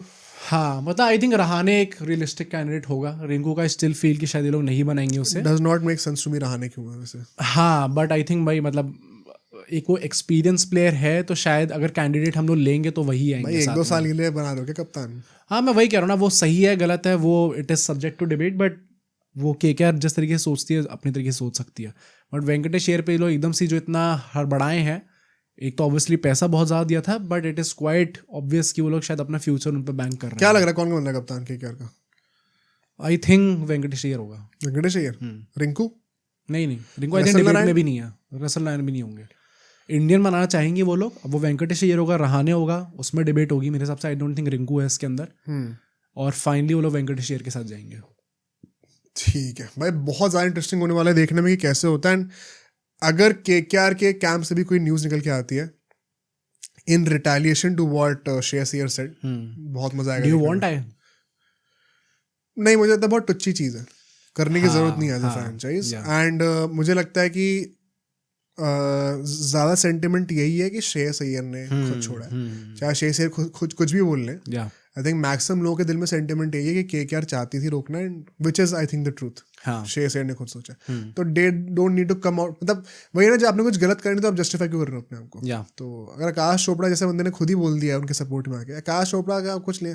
हाँ, वो KKR से वो पहले सीजन में थे, but does not mean anything. उससे कोई फर्क नहीं पड़ता है. तो आई थिंक मतलब फालतू की न्यूज़ है ये, एंड इट्स डिसअपॉइंटिंग कि श्रेयस अय्यर जिस फ्रैंचाइज से जीते हैं उसके लिए ऐसा बोल रहे हैं. बहुत ही सैड है ये, but I am not surprised, ये कहूँगा मैं. जो नेक्स्ट पॉइंट होने वाला है, एक और टीम ने कप्तान अपना अनाउंस कर दिया. It is LSG. एंड उसके लिए उन्होंने 5, 6, 10, 15 इंटरव्यू बुलवाए पूरे अनाउंसमेंट के लिए. And the sad thing for me was कि वो इंटरव्यूज देखने में बोर हो गया था बहुत ज्यादा. क्योंकि हाँ ये मेरा काम, ये मोह का काम था। वो लेजिट सेम चीज हाँ। लोगों ने पूछी है लगातार। क्या? उन्होंने आकाश चोपड़ा को बुलाया था, उन्होंने जतिन सप्रू को बुलाया था, उन्होंने विक्रांत गुप्ता को बुलाया था, काफी सारे मीडिया। हाँ, सबको बुला के मतलब बेसिकली उनका काम यही था। और पहले मुझे लगा था कि लोग इंटरव्यू लेने आ रहे हैं, बट फिर जतिन सप्रू ने एकदम एंड में कहा था thanks for choosing this platform to announce कि आप ऋषभ पंत को कैप्टन बनाना चाहते हैं। तो उन्होंने LSG ने खुद बुलवाया था सारे मीडिया हाउसेस को कि अच्छा हम ये अनाउंस करना चाहते हैं और हम सबके साथ इंटरव्यू देंगे। तो ऐसे ही होता, तुम्हें क्या लग रहा था? मुझे लगा था कि भाई वो लोग कुछ होगा, उन्होंने अनाउंस कर दिया पहले ही और फिर वो लोग करने आ रहे हैं कि अच्छा आपने ऋषभ पंत को कैप्टन बनाया, इसके पीछे क्या सोच है आपकी? क्या भाई ऐसे थोड़ी होता है। बुलाया उन्होंने, फिर उन्होंने सबको अनाउंस करा। ऐसे नहीं होता। एंड वही थोड़ा बोरिंग होता क्योंकि सब लोगों ने ऑलमोस्ट सिमिलर क्वेश्चंस पूछे थे, वैसे ही घिसे पेटे से थोड़े कि यार आप कहाँ थे उस टाइम पे जब वो ऑक्शन चल रहा था, क्या रिएक्शन था आपका? तो did not like it much, थोड़ा बोरिंग हो गया था। और plus through out the interview what I did not like was कि भाई पूरे टाइम संजीव गोइंका और ऋषभ पंत, संजीव गोइंका तो भाई मतलब नेक्स्ट रोहित धोनी भाई लगातार तारीफ हो रही थी। तो करेंगे यार, ऑफ कोर्स इतना इन्वेस्ट करा तो करना भाई तारीफ करो, ये थोड़ी कि मतलब भाई चरण धो के हम पानी पी लेंगे उनका। ऐसा क्या हुआ भाई मैं समझता हूँ कि आगे जाके अभी आप देख रहे हैं, और जैसे विक्रांत गुप्ता थोड़ा वैसे पूछते हैं ना, थोड़ा शार्प क्वेश्चंस पूछते हैं, तो कहते हैं कि 27 करोड़ खर्च करें कुछ तो बात होगी। ऋषभ से कहते हैं कुछ नहीं बहुत कुछ है। अच्छा बातें हो रही थी उनकी, थोड़ा सा फनी भी हो जा रहा था, बार बार ऐसी बातें हो रही है उनकी।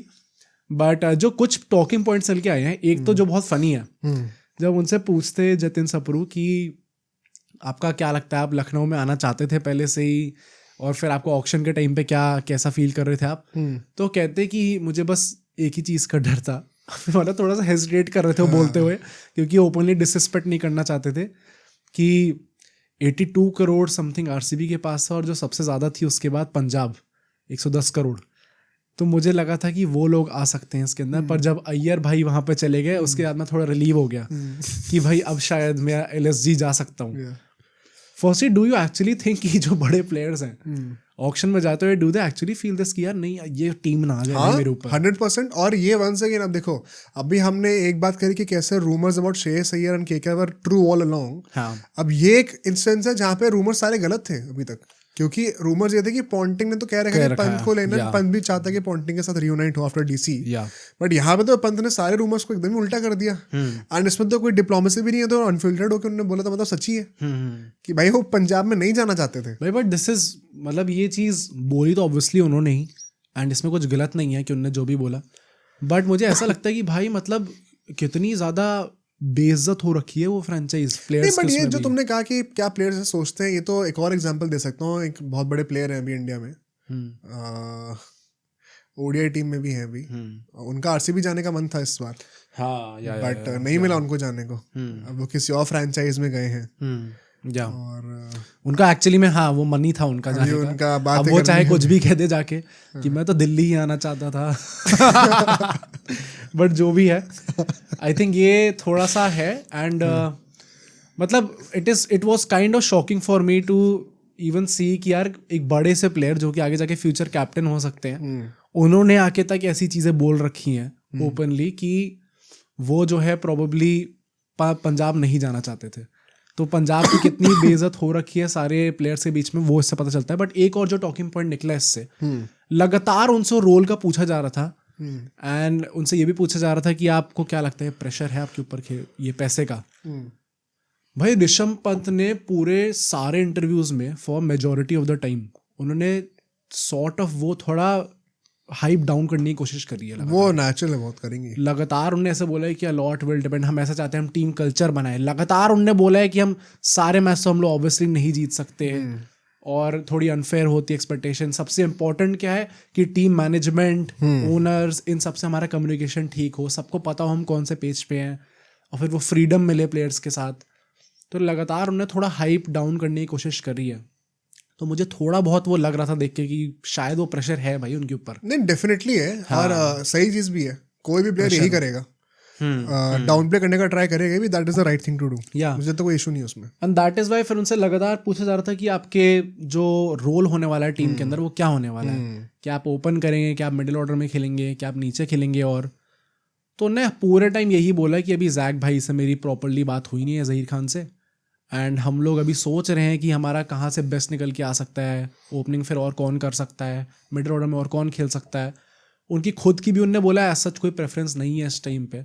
हमने देखा कि वो 1 डाउन खेल रहे थे अभी T20 वर्ल्ड कप में, वो ओपन भी कर चुके हैं पहले, तो वो बहुत ज़्यादा प्रॉब्लमेटिक नहीं होने वाला उनके लिए। बट जो अभी भी जो पूरा सेट होना बचा है कि कौन किस पोजीशन में खेलेगा वो अभी होगा आगे चल के। नहीं, कई लोगों का मानना है कि ऋषभ पंत का T20 में बेस्ट निकल के आएगा जब वो ओपनिंग करेंगे, तो जैसे सैमसंग के लिए भी हुआ है अभी। कई लोग जेन्युइनली बिलीव करते हैं कि ऋषभ पंत को ओपनिंग करनी चाहिए, एंड मुझे लगता है कि एक लो की पॉसिबिलिटी हमें देखने को मिलेगी ऋषभ पंत का ओपनिंग कर रहे हैं LSG से। ऋषभ पंत जो है वो DC के लिए अच्छे सीजन्स दे भी चुके हैं पहले। तो मतलब ऐसा नहीं है कि उनके अंदर वो T20 पोटेंशियल नहीं है, जो लोग कहते हैं कुछ लोग कि नहीं T20s में उनका रिकॉर्ड अच्छा नहीं है। यस, रिकॉर्ड अच्छा नहीं है, बट वो पोटेंशियल हमेशा से रहा है उनके पास। अभी उनको कप्तान बना दिया गया है और अब LSG में जाके वो अगर ओपनिंग करते हैं एंड अगर वो अच्छा खेलते हैं तो जेन्युइनली फिर भाई ओपनिंग का तो स्लॉट मतलब T20 आईज में तो गला दबाने वाला होना है एक दूसरे का। नहीं, वो तो चलो फार फेच ड्रीम है, बट अगर LSG के पॉइंट ऑफ व्यू से भी सोचा जाए तो मतलब मुझे ऐसा लगता है कि इट मेक्स मोर सेंस कि पंत ओपनिंग करेंगे शायद। क्यों? मतलब जब हम लोग लाइनअप्स बना भी रहे थे उस टाइम पे, तो हमने ये सोचा नहीं था कि पंत ओपनिंग कर सकते हैं, तो हम तो लाइनअप उसी हिसाब से बना रहे थे। बट अगर वो एक एक्सप्लोसिव ओपनर ऊपर ऐड करते हैं, आई थिंक टीम का बैलेंस और एक्सप्लोसिविटी बढ़ेगी, डेफिनेटली बढ़ेगी। हाँ, फिर मिडिल ऑर्डर में थोड़े से शूज टू फिल इन होंगे एंड थोड़े से वेटरन्स पे हमें रिलाई करना पड़ेगा। बट आई थिंक पंत का भी अच्छा निकल के आ सकता है, खुद का बेस्ट निकल के आ सकता है अगर ओपनिंग करेंगे तो। मतलब कि अंडररेटेड करियर मूव है जो कि आप ट्राई कर सकते हो। If it does not work तो एज अ कैप्टन आपके पास लग्जरी कि आप कभी भी ड्रॉप डाउन कर सकते हो। वो प्रेशर नहीं है कि मुझे परफॉर्म करना ही करना, आप टीम से बाहर नहीं होगे। आई थिंक एक इम्पॉर्टेंट चीज़ यही होगी अगले कैंपेन में जाते हो LSG के लिए कि ऋषभ पंत एक काफ़ी फियरलेस कैप्टन है। एक पर्सनालिटी भी is a very Frank personality, देख के ऐसा लगता है बहुत मज़े वाली पर्सनालिटी है। आई होप कि इन दो पार्टीज के बीच में the owner and the captain चीज़ें खराब नहीं होती, क्योंकि हमने जो सबसे पोलाइट पर्सनालिटी हो सकती है गाय लाइक MS धोनी, उनके साथ तक हमने चीज़ें बिगड़ती हुई देखी हैं under the ownership of Sanjeev Goenka. ऐसा कहा तो जाता है। हाँ, तो मतलब आई वांट कि यार ऋषभ पंत के साथ वो चीज़ें ना हो। एंड अगर आप उनको लेके आए और इतनी ज़्यादा तारीफ करी है आपने उनकी एंड इतना ट्रस्ट दिखाया है उनके ऊपर कि आप इतना ज़्यादा अमाउंट स्पेंड कर रहे हो, आई होप वो चीज़ें अच्छे से पैन आउट होती है and hope the ownership sticks to it, कुछ खराब नहीं होने देता। क्या तुम्हें लगता है ऋषभ पंत जाना चाहते थे LSG? भाई जिस तरीके अच्छा, पंजाब में मैं खुश हो गया, ईयर भाई गए ताकि अब मैं LSG आ सकता हूँ। आई डोंट थिंक आप LSG आपका कुछ था ऐसा कि मैं LSG जा सकता हूँ। नहीं, ऐसा कहा जाता है कि तो वो गोयनका साहब ने खुद बोला था कि अपेरेंटली जब उनका एक्सीडेंट हुआ था ऋषभ पंत का, तब वो पहली बार मिले थे उनसे। हाँ, कॉल वॉल करा था उन्होंने भी। हाँ, मतलब उससे पहले कोई इंटरेक्शन था नहीं, but he used to like the player that Pant was. तो जब उनका एक्सीडेंट होता तो शायद मिलने भी गए थे, पता नहीं, मिलने गए थे, उनकी मम्मी से भी काफी बातें करी थी उन्होंने। हाँ, और तब कोई ऐसा था नहीं कि वो कभी DC छोड़ेंगे। बट गोयनका आउट ऑफ होता ना एक passion for cricket and for the wellbeing of that person, उन्हें खुद ही had nothing to gain from it, उन्हें फिर भी जाके, मतलब हम लोग ने बहुत ही विलेनिस्टिक पिक्चर एक बना रखी है गोयनका की, बट ये एक अच्छी साइड भी है जो लोगों को अप्रिशिएट करनी चाहिए कि उनका कोई उसमें कोई मोटिव था नहीं, कोई उनका बेनिफिट नहीं था, लेकिन फिर भी उन्होंने आउट ऑफ द वे जाके पंत से, जब वो उनका एक्सीडेंट था, जब उनका बुरा वक्त था, तब उनसे मिले, वो उनके फैमिली से मिले एंड मतलब आई एम श्योर काफ़ी रीअश्योरेंस दी होगी। एंड वही ये कर्मा है, उसके बाद वो पलट के आया एंड जब उनको मौका मिला तो पंत उनकी टीम में भी आए। तो ऐसा नहीं है कि कोई इनका इंटरेक्शन पहले रहा नहीं है या गुड टर्म्स पे नहीं थे। आई थिंक कोई बंदा, कोई इतना बड़ा बिजनेसमैन अगर ऐसा जेस्चर देता है तो डेफिनेटली प्लेयर को बहुत ही वो टच तो करता होगा। तो I think start of the बहुत अच्छे नोट पे करेंगे, कोई ऐसा कोई नेगेटिव बोन है नहीं, but in the same breath it is not going to be easy. I think mister Goenka की फ्रेंचाइज में खेलना और जीतना, वो it's a hard task. Plus I think Rishabh Pant right now is not a proven captain. हाँ, मतलब too much is being invested and अभी तो सब काफी खुशी वाला माहौल है, नहीं हमने 27 करोड़ दिए, ऋषभ पंत आ गया भाई, हमारी फ्रेंचाइज के जो स्टॉक्स है वो भी ऊपर चले जाएंगे। जब चीजें खराब होंगी, जब आपकी टीम परफॉर्म नहीं कर रही होगी, क्योंकि DC ने ऋषभ पंत के अंदर कुछ खास परफॉर्म करा नहीं है अभी तक, अगर आपकी टीम परफॉर्म नहीं करेगी तो we have seen on many podcast how particular Sanjiv Goenka can be about all this. तब वो असली टेस्ट होगा इस चीज का कि कैसे इनकी आपस में बनेगी. बट जो लास्ट टीम है जिसकी मैं बात करनी है, डीसी के बारे में, उसका क्या निकल के आ रहा है भाई? बड़े सरप्राइजिंग है वेरी ऑनेस्टली. अभी जब केएल राहुल गए हैं दिल्ली कैपिटल्स में तो अब ऐसी न्यूज निकल के आ रही है. उस टाइम पे भी वैसे निकल के आया था कि अक्षर पटेल को भी वो एज कैप्टन देख सकते हैं. अब ऐसा है कि वो अक्षर पटेल की तरफ ही जाएंगे and KL Rahul won't captain Delhi Capitals. So LSG को कैप्टन करने के बाद अब केएल राहुल आईपीएल में कप्तानी नहीं करने वाले for the upcoming seasons. Are you shocked by this? क्योंकि मुझे लगा था जब ये लोग केएल राहुल को लेके आए हैं तब मुझे लगा था ये लोग केएल राहुल के साथ ही जाएंगे कैप्टनसी के लिए. नहीं, क्या तुम्हें लगता है कि ये सच होने वाला है? I think this could be true. मतलब जेन्युइन चांस है. आई थिंक ये ब्लेसिंग इन डिस्गाइज हो सकता है फॉर केएल राहुल और डीसी दोनों. अच्छा, ओके. एक पॉजिटिव आउटलुक अगर देखा जाए, इंडियन टीम में भी अक्षर पटेल को एज अ वाइस कैप्टन बना दिया गया. देखा जा रहा है. एक कैप्टनसी मटेरियल है वो उन्होंने डीसी को भी लीड कर रखा है. ऑन द कॉन्ट्री, अभी जो हमारे फ्राइडे के गेस्ट आए हैं उन्होंने अभी अपने पॉडकास्ट से बताया, अभी उसको रिलीज करेंगे, कि कैसे केएल राहुल ने आई थिंक अंडर 15 के बाद से कभी कप्तानी करी नहीं है. हाँ, या किसी भी लेवल पे. तो हम उनको as a next captain potential क्यों पुश कर रहे थे? एंड शायद यही एक रीजन है कि वो कभी एक बहुत ही सक्सेसफुल कप्तान रहे भी नहीं है, क्योंकि उन्होंने कभी करा ही नहीं है वो. अगर आप वो पॉइंट ऑफ व्यू से सोचो तो यार बड़ा सेंस बनता है इस बात का कि फिर क्यों जबरदस्ती बर्डन करना है उनको. प्लस अभी हमने केएल राहुल के ऊपर एक पॉडकास्ट बनाया है 4-5 दिन पहले, उसको आप जाके देखिएगा. हमने कितना डिटेल में ब्रेक डाउन करा साइकोलॉजिकली कि क्या वो मेंटल प्रेशर्स रहते हैं, वो कैसे बिहेव करते हैं यूजुअली मेंटल प्रेशर्स के under. I think it is a great sign for KL Rahul personally. अगर आप एक नई फ्रेंचाइज में एज अ प्रीमियम प्लेयर जा रहे हो, आपको कप्तानी का बर्डन नहीं है वहाँ पर. बिकॉज इट इज़, मैंने तब भी बताया था, it is never easy. Hardly कभी ये चीज़ अच्छे तरीके से एंड होती है जब एक आउटसाइडर आपकी टीम में आके कप्तान बन जाता है आते ही. Usually it does not end well. गिनती के आप एग्जांपल सोच सकते हो उंगलियों पे, वरना यूजुअली टीम नहीं जीतती है. तो आई थिंक इसमें कोई प्रॉब्लम नहीं है अगर अक्षर पटेल कप्तान होते हैं तो. ऑलरेडी वो डीसी में एक लंबे समय से है. कप्तानी उन्होंने डीसी की पहले भी कर रखी है, लास्ट सीजन भी करी थी. एंड पोटेंशियल है भाई. मतलब अगर इंडिया की मैनेजमेंट भी सोच रही है, उनकी तरफ देख रही है हार्दिक पांड्या के ऊपर, पोटेंशियल डेफिनेटली है. आई थिंक भाई डीसी ने अभी तक थोड़ा विश्वास दिखाया था उन पे. प्लस वो ऑक्शन के बाद आके ऐसा कह रहे थे कि वो भी कैंडिडेट है कप्तानी के लिए. उस टाइम पे भी I was not fully convinced by all that. But now that Indian team में उन्हें वाइस कैप्टनसी दे दी गई है, अब वहाँ पे हम लोग देख रहे हैं कि वो आगे जाके कंटिन्यू कर सकते हैं. देन इट जेन्युइनली मीन्स कि भाई कुछ तगड़ी बात है. मतलब पोटेंशियल डेफिनेटली है. मेन बात वही है कि केएल राहुल के खुद के लिए भी अच्छा ही है. हाँ भाई, मतलब कह तो सकते हैं जितना आप कम बर्डन डालो इस टाइम पे उन पे, क्योंकि अभी वो कितने 14 करोड़ के आसपास में आए थे दिल्ली कैपिटल्स में. वो प्राइस टैग है अभी उनके ऊपर. अब क्या वो बट नॉट दैट मच. हाँ, मतलब not that much, but it's a fair deal for him. मतलब वर्चुअली वो एक पे कट लेकर एलजी से निकले. हाँ, या तो अब अगर वो यहाँ पे आके परफॉर्म नहीं कर पाते, वो प्राइस टैग का प्रेशर होता, फिर वो कप्तानी का भी प्रेशर होता, तो थोड़ी ज़्यादा प्रॉब्लम हो जाती. अब बहुत सिंपल ये है कि आपको सिंपली इंस्ट्रक्शन दे दिया जाएगा, भाई अगर आप ओपनिंग कर रहे हो आपको ऐसे खेल के खेलना है, ऐसे मार के खेलना है, नहीं हो रहा कोई बात नहीं, आउट हो जाओ, वापस आ जाओ, बॉल्स नहीं वेस्ट होनी. तो सिंपल जॉब है उनकी अब थोड़ी. प्लस मैंने ये भी कहा था लास्ट टाइम कि कैसे केएल राहुल का रोल बहुत ही क्रूशियल हो सकता है बैटिंग में, क्योंकि डीसी के पास even with the impact player number 8 पे बैटर जरूरी नहीं कि होगा, क्योंकि अगर नंबर 8 पे बैटर होगा तो सिर्फ 5 बॉलर टीम में बचेंगे. वो पॉडकास्ट वो मुझे लगता है लोगों को आज तक शायद थोड़ा समझ में नहीं आया. उस पर कॉमेंट जब भी आते हैं तो कहते हैं कि आपको इम्पैक्ट प्लेयर रूल का मतलब पता नहीं है. इवन तो हमने 12 प्लेयर्स के लिए मना कर दी है, सो चेक करना आप जाके एक बार.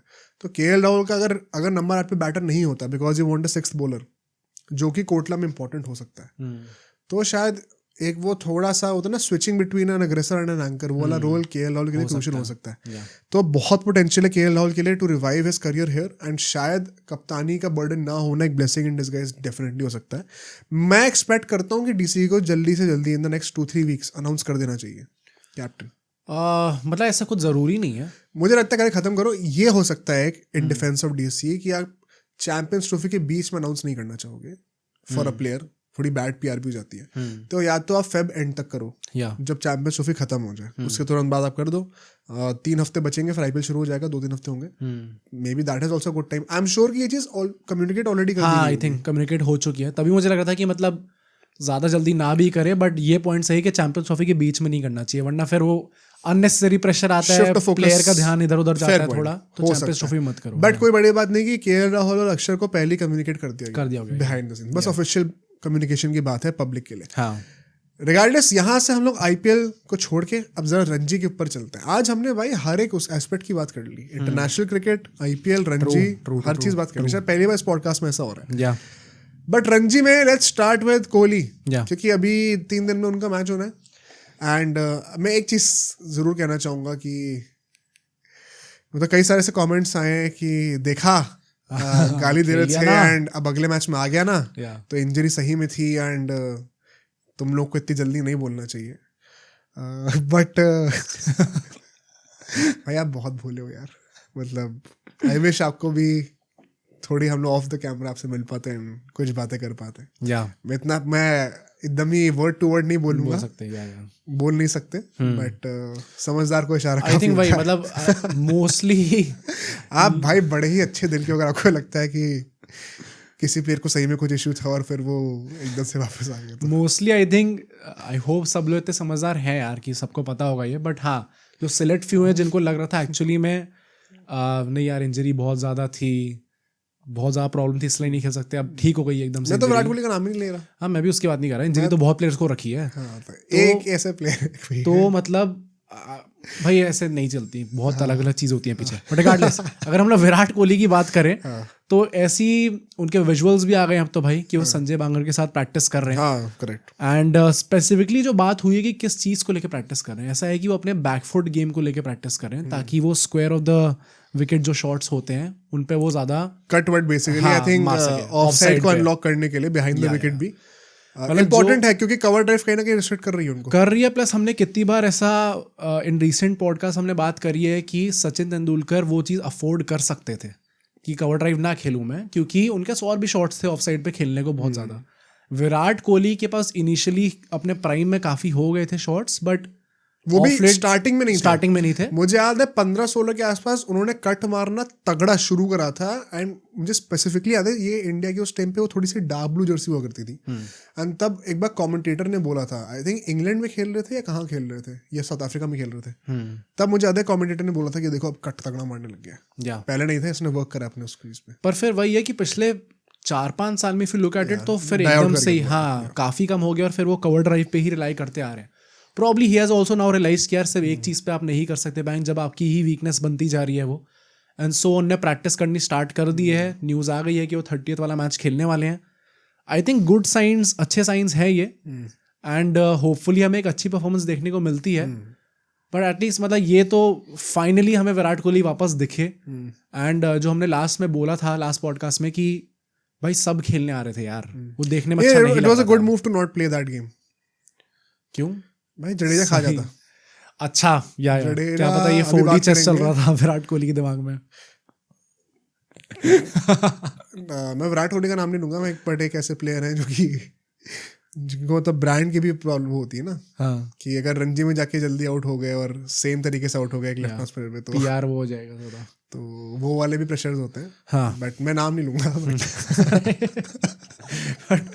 आई थिंक एक अच्छा साइन है विराट कोहली की तरफ से फाइनली। एंड जो वो है भाई कि जो दिल्ली ने वो कर दिया कि 10,000 टिकट फ्री हैं, कोई भी आ सकता है।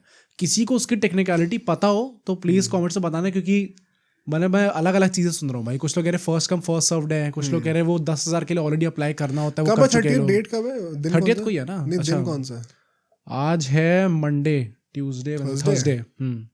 थर्सडे चल सकते भाई ऐसे। मतलब मैं वही कह रहा हूँ कि क्या एग्जैक्टली उसके पीछे का है, क्योंकि भीड़ तो बहुत तगड़ी होने वाली है भाई। मजा आएगा। कुछ ज्यादा ही भीड़ होने वाली है। नहीं क्या पता एंट्री ना मिल पाए भाई, वो भी चक्कर हो सकता है। तो क्या किसी को टेक्निकलिटी पता हो उसका, कोई दिल्ली में आसपास रहता हो तो प्लीज जिसको पता होगा बताना। But regardless I think Virat Kohli ने सही डिसीजन लिया फाइनली कि वो प्रैक्टिस करने वापस स्टार्ट कर दिया उन्होंने। एंड स्पेसिफिकली कि रणजी ट्रॉफी का मैच वो खेल रहे हैं। वो खुद मन कराया या फिर उनसे बोला गया खेलने को, that remains to be seen. और कुछ है इसमें बोलने के लिए? नहीं, कोहली का तो एक मैं पॉइंट ये बोलना चाहता हूँ। अभी रोहित शर्मा की भी मैं बातें करनी है नेक्स्ट। एक आर्गुमेंट ये भी निकल के आया है, ये मैं सोच तो रहा था इस बारे में, लेकिन मैंने जानबूझ के पब्लिकली बोल नहीं थी कि ये खेलने का फायदा क्या है अभी? मतलब क्यों नहीं है, क्यों खेलना है अभी? तुम बताओ क्यों खेलना है? भाई तो मतलब 23 का भी क्यों खेलना था फिर तो? नहीं, अभी आ रहा है चैंपियंस ट्रॉफी, ओडीआई फॉर्मेट आ रहा है, टेस्ट मैचेस अभी 6 महीने बाद है सीधा, तो अभी रणजी खेलने का पॉइंट क्या है? अभी ओडीआई खेलो ना, वो तो ओडीआई की किसी भी प्रैक्टिस प्लेयर करो। के लिए नहीं है ना फिर। हाँ, किसी भी प्लेयर के लिए नहीं है वो वही तो बेसिकली इन प्रिंसिपल ये बात सही है कि अभी आ तो रहा है ओडीआई फॉर्मेट, अभी टेस्ट खेले करोगे क्या आप? रेड बॉल से क्या प्रैक्टिस करनी है जब अभी खेलना ही वाइट बॉल से है? तो ये बात इन प्रिंसिपल सही है, बट प्रैक्टिकली स्पीकिंग ये जरूरी क्यों है? क्योंकि अब आपकी पोजीशन लाइन पर है, and this as a consequence creates a very sad reality, जहां पे हमें दिख रहा है कि Indian cricketers who were taking their positions for granted, अब जब पोजीशन पे बात आई है ना, तब जाके वो ऐसा मूव ले रहे हैं, विच मीन्स कि वो एक्चुअली में शायद चाहते नहीं है खेलना। नहीं, कितने तो ये भी हमने ऑफ कैमरा गेस्ट से पूछा हुआ है, उन्होंने हमें बताया हुआ है कि आईपीएल को रिस्पेक्ट करते हैं, वो इंडियन टीम को रिस्पेक्ट करते हैं, रणजी का घंटा किसी को फर्क नहीं पड़ता। अपनी स्टेट टीम से आप जिससे खेल के आए हो, किसी को घंटा फर्क नहीं पड़ता कि वो क्या कर रही है आज की डेट में। और हमने जब केएल राहुल का पॉडकास्ट बनाया था, हमने कैसे डिस्कस करता कि राहुल द्रविड़ सारे रणजी प्लेयर्स के साथ इन्वॉल्व थे, लगातार वो देखते थे कि भाई वो सपोर्ट मिल रहा है स्टेट टीम को या नहीं मिल रहा। आज की डेट में दी अनफॉर्चुनेट रियलिटी है कि किसी को कुछ फर्क नहीं पड़ता एक लेवल पे पहुंचने के बाद। मतलब आप अभी रणजी इसलिए खेल रहे हो क्योंकि आपकी अभी पोजीशन लाइन पे लगी हुई है, इसलिए नहीं खेल रहे क्योंकि आप जेन्युइनली चाहते हो इंप्रूव करना। हाँ, कोई बड़ी बात नहीं है, अगर बीसीसीआई कहती कि जरूरी नहीं है खेलना, आप ओडीआई पे फोकस करो, तो इनमें से कोई नहीं खेल रहा होता। सैड रियलिटी मैं ये कहना चाहता हूँ ये है, जब विराट कोहली ने पहला मैच मिस करा है तो अब इतनी जो है पीछे आवाजें लगी है ना, तो अब खेलना ही पड़ेगा। रोहित शर्मा का, चलो रोहित शर्मा की बातें करते हैं। या रोहित शर्मा जब खेलने आए, उनकी परफॉर्मेंस भी कुछ खास नहीं रह पाई। 2 इनिंग्स में एक भाई जिस तरीके से आउट हुए हैं, हाँ, एक में 3 रन मारे, एक में 28 मारे, एंड बॉल्स भी ऐसा नहीं है कि उन्होंने बहुत ज्यादा खेली थी कुछ। जो सेकंड इनिंग्स थी उसमें वो थोड़ा सा खुल के खेलने का ट्राई तो कर रहे थे। पहली बात जो 2-3 छक्के मारे, हाँ, भाई अनबिलीवेबल थे, कुछ ज्यादा ही एफर्टलेस थे, मजे में मार दिया, चला ही नहीं पूरा भाई, फ्रीज कर दिया एल्बो ऊपर आके, मजे में उड़ रही है बॉल भाई, बट लवली शॉट। लेकिन क्या यार, रोहित भाई बड़ी इंटेंटफुल रिंग्स के लिए आपने 28। हाँ, बट क्या जो पर्पस है रणजी खेलने का, क्या वो सॉल्व हुआ इस चीज से? नहीं। Eight the same point of time अभी चैंपियंस ट्रॉफी आ रहा है, तो क्या हम ये कह सकते हैं कि रोहित शर्मा एक्चुअली उसी इंटेंट में खेलने का ट्राई कर रहे थे जैसे ओडीआई में खेलेंगे?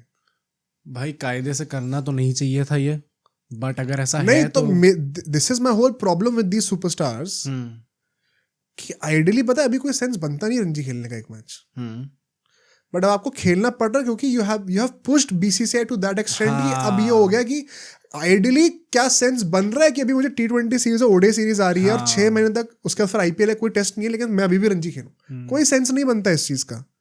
अभी फोकस वाइड बॉल पे होना चाहिए।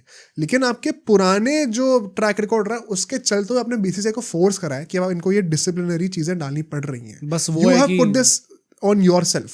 हाँ, so now you can not make an excuse कि मुझे भी चैंपियंस ट्रॉफी के लिए प्रिपेयर करना, तो मैं ऐसे खेलूं। बड़ा शॉर्ट टर्म सा हुआ है कि अच्छा अभी सब लोग चढ़े हुए हैं, अच्छा अब शांत हो जाओ, अभी मैंने खेल लिया ना एक मैच, अब शांत हो जाओ सब लोग, वैसा टाइप का देखने में लग रहा है, क्योंकि एक्चुअली में right it does not make any sense. तो मेरा पॉइंट वही था रोहित शर्मा के लिए कि यार भाई बहुत तगड़े shot and I still believe I would back Rohit Sharma की ये अच्छा करके दिखाएंगे चैंपियंस ट्रॉफी में। And respect to the guy कि इंडियन टीम के कप्तान होने के बावजूद आपने बिना कोई एक्सक्यूज के पहुंच गए थे आप पहले मैच में ही।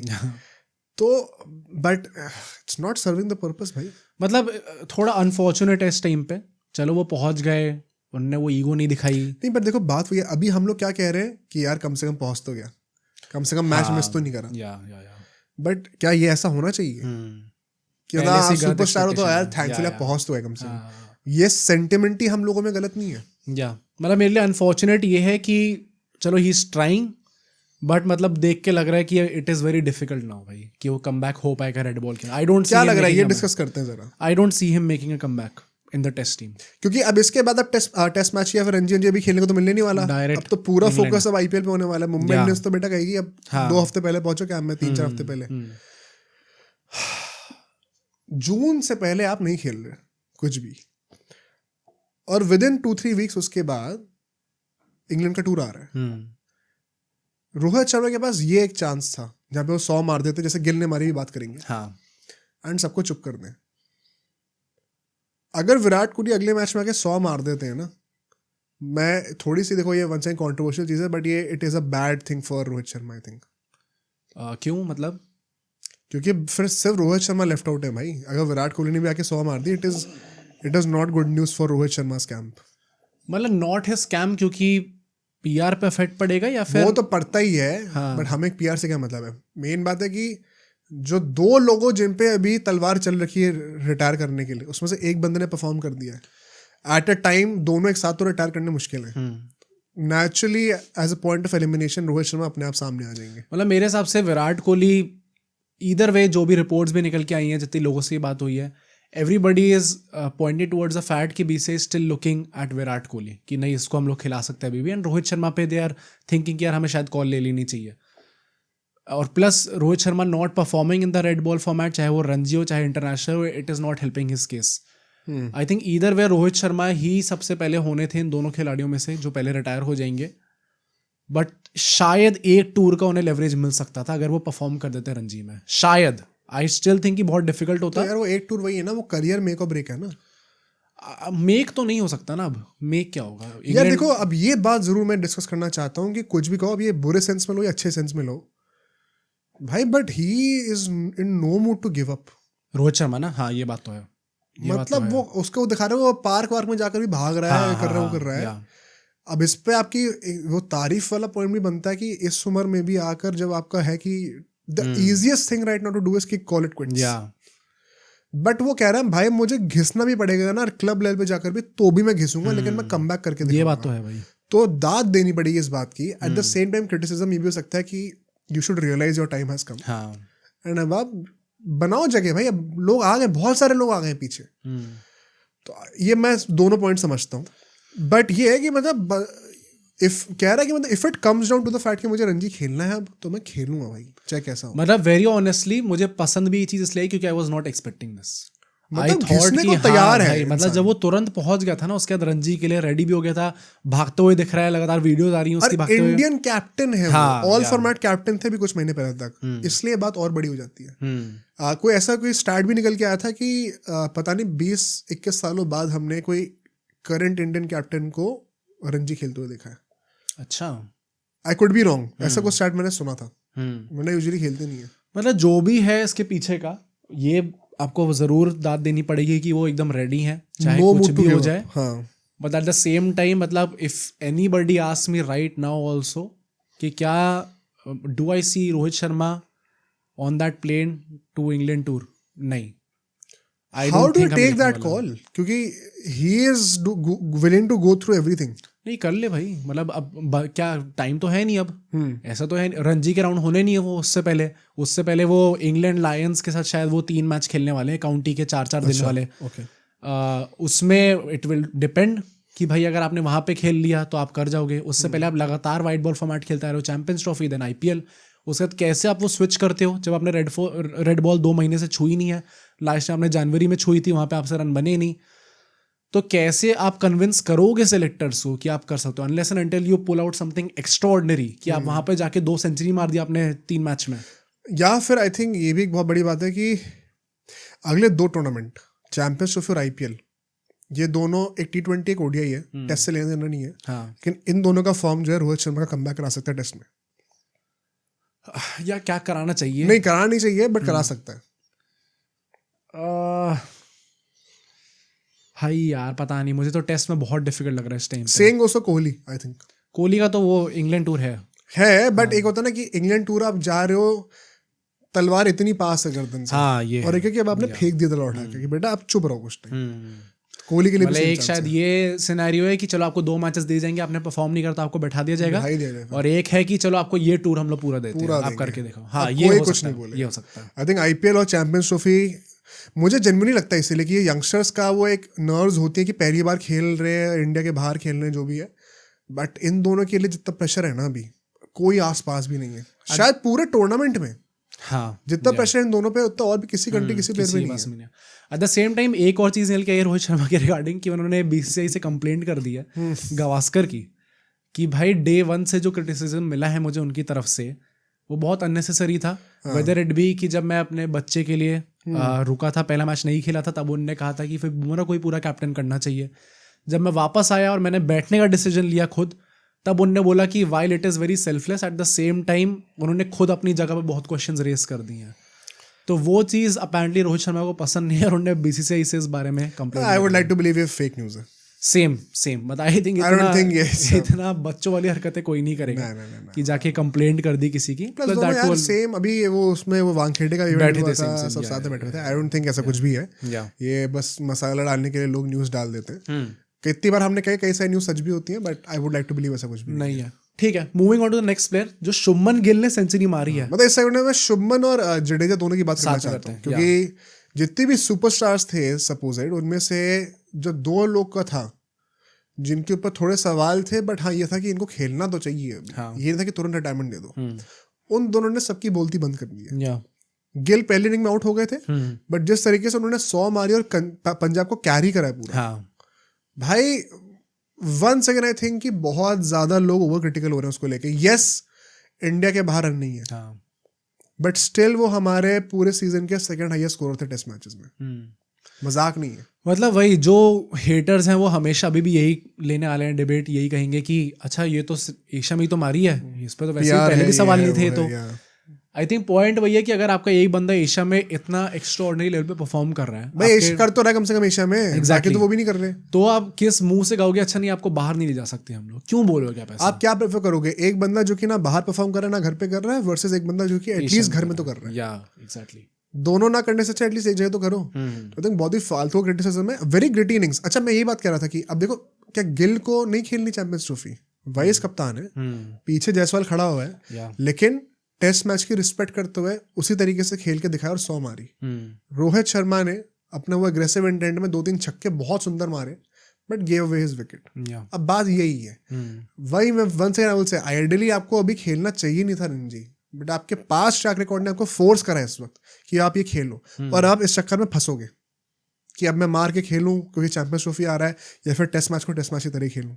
और इस डिलेमा में जब माइंड क्लियर नहीं है, अगर आप जल्दी आउट हो गए, आपके रिटायरमेंट के शॉट्स और ज्यादा ही आने वाले हैं। ऑल्दो मतलब गिल का it's very good to know कि उन्होंने वैसी टाइप की सेंचुरी मारी, प्लस उन्होंने उसके बाद ये जो बोला है कि एट टाइम्स मैं स्टार्ट बहुत अच्छा कर रहा था, जो कि हम लोगों ने अपनी पॉडकास्ट में भी बोला हुआ है। ऑस्ट्रेलिया टूर पे भी उन्होंने इनिशियली बहुत अच्छे स्टार्ट्स की बात करें, स्टार्ट्स बहुत अच्छे करे, बट फिर मैं फालतू में अपने ऊपर एक प्रेशर डाल ले रहा था कि अच्छा मेरे को कन्वर्ट करके इसको एक बड़ा 100 बनाना है।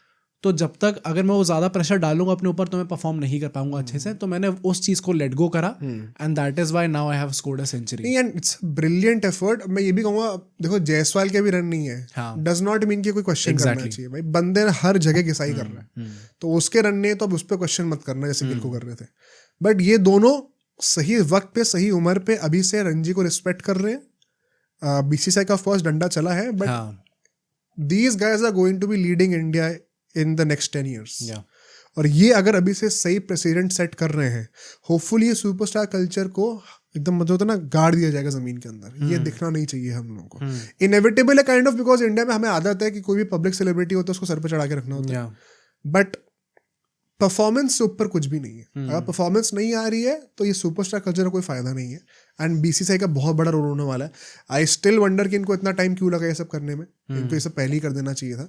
बट गिल जायसवाल ये लोग सही एग्जाम्पल सेट कर रहे हैं, मतलब जिस तरीके से उन्होंने खेला है, पता है अभी 2-3 भाई गिल विल को तो जायसवाल को तो अभी 1 हफ्ते में ओडे शुरू हो जाएंगे।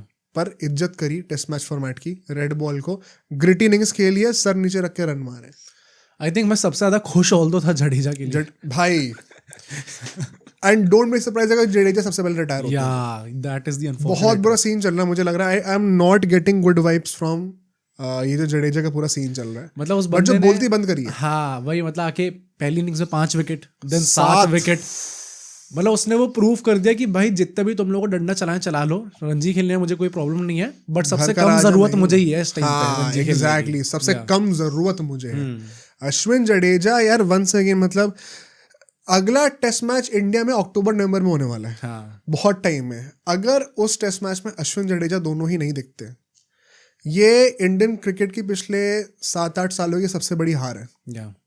अगर आप अपने 2 biggest reasons to win, to dominate at home, उनको अगर आप एक साथ ही खो दोगे ना, तो आपके टीम ड्रेसिंग रूम में या कल्चर में कुछ तो गलत था, या प्लानिंग में कुछ तो गलत था। जो रियल इश्यूज हैं टीम में, बैटिंग उस पर आपने कोई एक्शन नहीं लिया। जो आपके दो सबसे बड़े मैच विनर्स थे आपने उनको बाहर निकाल दिया।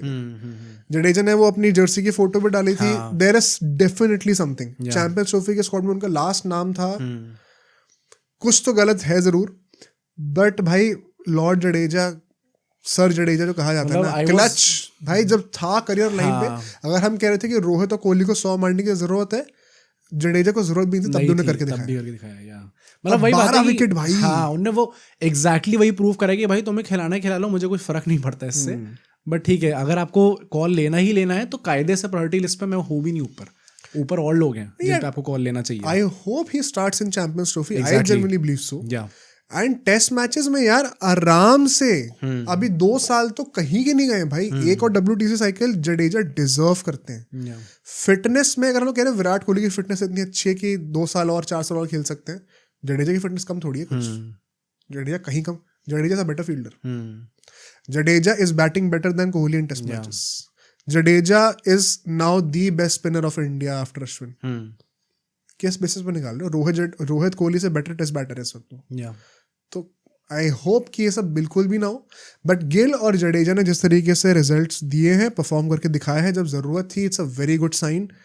On the other hand Rohit and Kohli not looking good. Kohli से तो क्या एक्सपेक्टेशन है अभी जो आ रहा है 30 का match? Not much very honestly. I think it will be an easier match compared to Saurashtra. हाँ, I think 50-50 शायद दिख जाए हमें, but 100 I'm not expecting. I don't think 100 आने वाली है। आउट किस तरीके से होंगे? वैसे नहीं होंगे। नहीं होंगे? स्पिनर पे हो रहे हैं? शायद स्पिनर पे होंगे। Left arm spinner?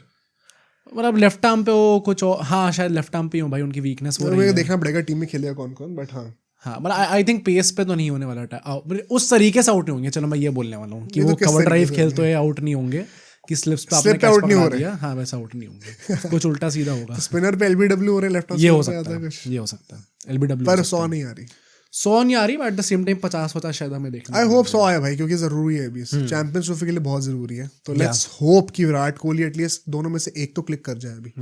But I think on that note आज का पॉडकास्ट बंद करते हैं। हमने आई रियली लाइक कि हम लोगों ने रणजी, इंटरनेशनल क्रिकेट और IPL तीनों की बातें कर ली, बहुत मजा आया।